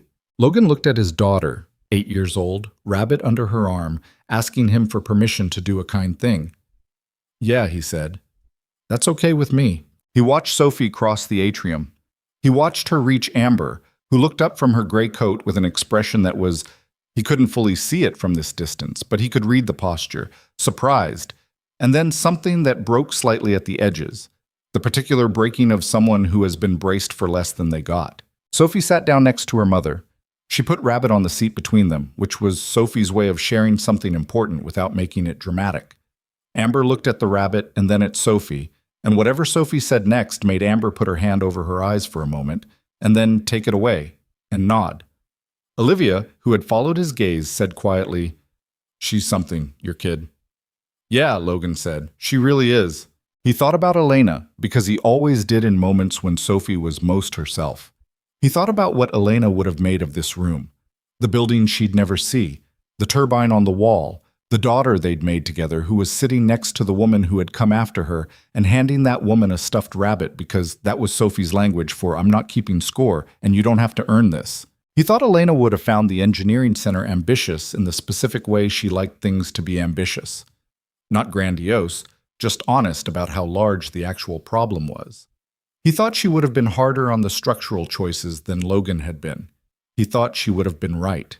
He thought she would have approved of Olivia, who was precise and didn't flinch and had flown to a courthouse parking lot because she was out of time and she believed in the work. Elena had always respected people who showed up. He didn't talk to Amber that day. That wasn't the right time, and he didn't know if there was a right time, and he was comfortable with not knowing. Some things didn't need to be resolved into clean categories. Some people you had history with and harm with and a child with, and that was just the shape of it, present tense, requiring ongoing navigation rather than a verdict. He'd stopped needing verdicts about most things. What he had instead was a turbine that ran clean, and a daughter who brought her rabbit to important events, and a building full of people looking at things that were built with care, and a woman who had come to a courthouse parking lot without knowing if he'd come outside or what he'd say if he did, and had waited anyway. Late in the afternoon, when most of the official program was over, and the atrium had settled into the looser, louder quality of a gathering that had relaxed into itself, Logan walked through the building alone, not performing an inspection, just looking at what had been made. The engineering labs had the specific quality of rooms that were waiting for the work that was about to happen in them. Clean benches, organized tools, the potential energy of prepared space. The classrooms were smaller than he'd wanted and larger than the budget had initially allowed for, because he and Olivia had argued about square footage the way they argued about tolerances, and had found the right number by pushing on each other's reasoning. The daycare center smelled of fresh paint and the particular warmth of a space designed for small people, and the woman who ran it, a former teacher named Val, who had the competence and lack of sentimentality that the job required, was already talking to two parents about enrollment. He stopped in the hallway outside the simulator lab. Through the window, he could see Priya inside with 3 kids, Sophie, and 2 others from the school district program, explaining the control panel with the animated precision she brought to things she loved. Sophie was in the simulator seat, head turned to listen, and whatever Priya was saying had the quality of something that was going to be remembered. Logan stood in that hallway for a while. He was 33 years old. He had a daughter who was going to be a better engineer than him if she wanted to be, and who might not want to be, and either way was going to be fine. He had work that mattered in the specific, concrete way that work matters when it's solving a real problem rather than a theoretical one. He had a legal case behind him, and a production development project ahead of him, and a building full of people who were going to use it for things he couldn't predict, which was the best thing you could say about a building you built, that it was bigger than your reasons for building it. He had not fixed everything. His life did not look like a picture of a fixed thing. There were still the early mornings when Elena's notebook sat on his desk, and he picked them up before he remembered he didn't need to check them anymore, and the checking became something else. There were still the moments when Sophie had the sad and working face, and he recognized it from his own mirror. There was still the unresolved grammar of what he and Olivia were to each other, which was real and present, and would take the time it needed to take. He had learned in the years since Elena died that the honest answer to most questions about how you were doing was neither fine nor broken. It was usually somewhere in the complicated middle, where you were carrying things and working and present, and sometimes grateful and sometimes not, and that the carrying didn't diminish the rest of it, and the rest of it didn't make the carrying lighter. And you did it anyway because the alternative was to put down things that deserved to be kept. He thought about what he'd said at the podium. Sometimes you finish the thing because you want to. Sometimes because the world makes it necessary. He hadn't said the third option, which was that sometimes you finish it because someone else started it and trusted you with what they couldn't complete, and the only way to honor that trust is to actually do the work rather than just holding the intention of doing it. That was the harder version. That was the one that had cost him 3 years of hesitation and one very bad divorce and a custody hearing where he sat still and let things happen to him because he was too hollowed out to understand that stillness and defeat are not the same thing. He understood now. The simulator door opened and Sophie came out, rabbit back under her arm, with the expression of someone who has done a thing and confirmed what she already suspected about herself. "I did the crosswind landing," she said. "Clean? Cleanish. Priya says I overcorrected on the final approach." "Did she say what to do differently?" "She said trust the correction earlier. Don't wait until it's already wrong." Sophie looked up at him. "She says that's the main thing." Logan looked at his daughter. "Trust the correction earlier. Don't wait until it's already wrong." He thought about all the ways that was true and all the ways he was still learning it. "Yeah," he said, "that's the main thing." Sophie fell into step beside him, and they walked back toward the atrium, toward the sound of people in a room that hadn't existed a year ago, toward Olivia, who was probably arguing with someone about the coffee situation with the specific energy she brought to problems that were fixable, toward Janice in his ill-fitting suit, and Priya emerging from the simulator room, and Cole at the turbine display, putting his hand on the housing the same way Logan had the first time it ran. The snow was coming down outside the long windows. Real snow now, the committing kind, the kind that said winter was here and was planning to stay. Sophie stopped at a window and watched it for a moment, her breath making a small cloud on the glass. "It looks like home," she said. Logan stood beside her and looked at the snow coming down on the parking lot, on the building he'd fought to exist, on the town that had held him for 3 years when he needed to be held. "Yeah," he said, "it does." She took his hand, the way she had in the elementary school parking lot 7 months ago when the world was rearranging itself into something new, and she'd decided he needed her hand in his while it happened.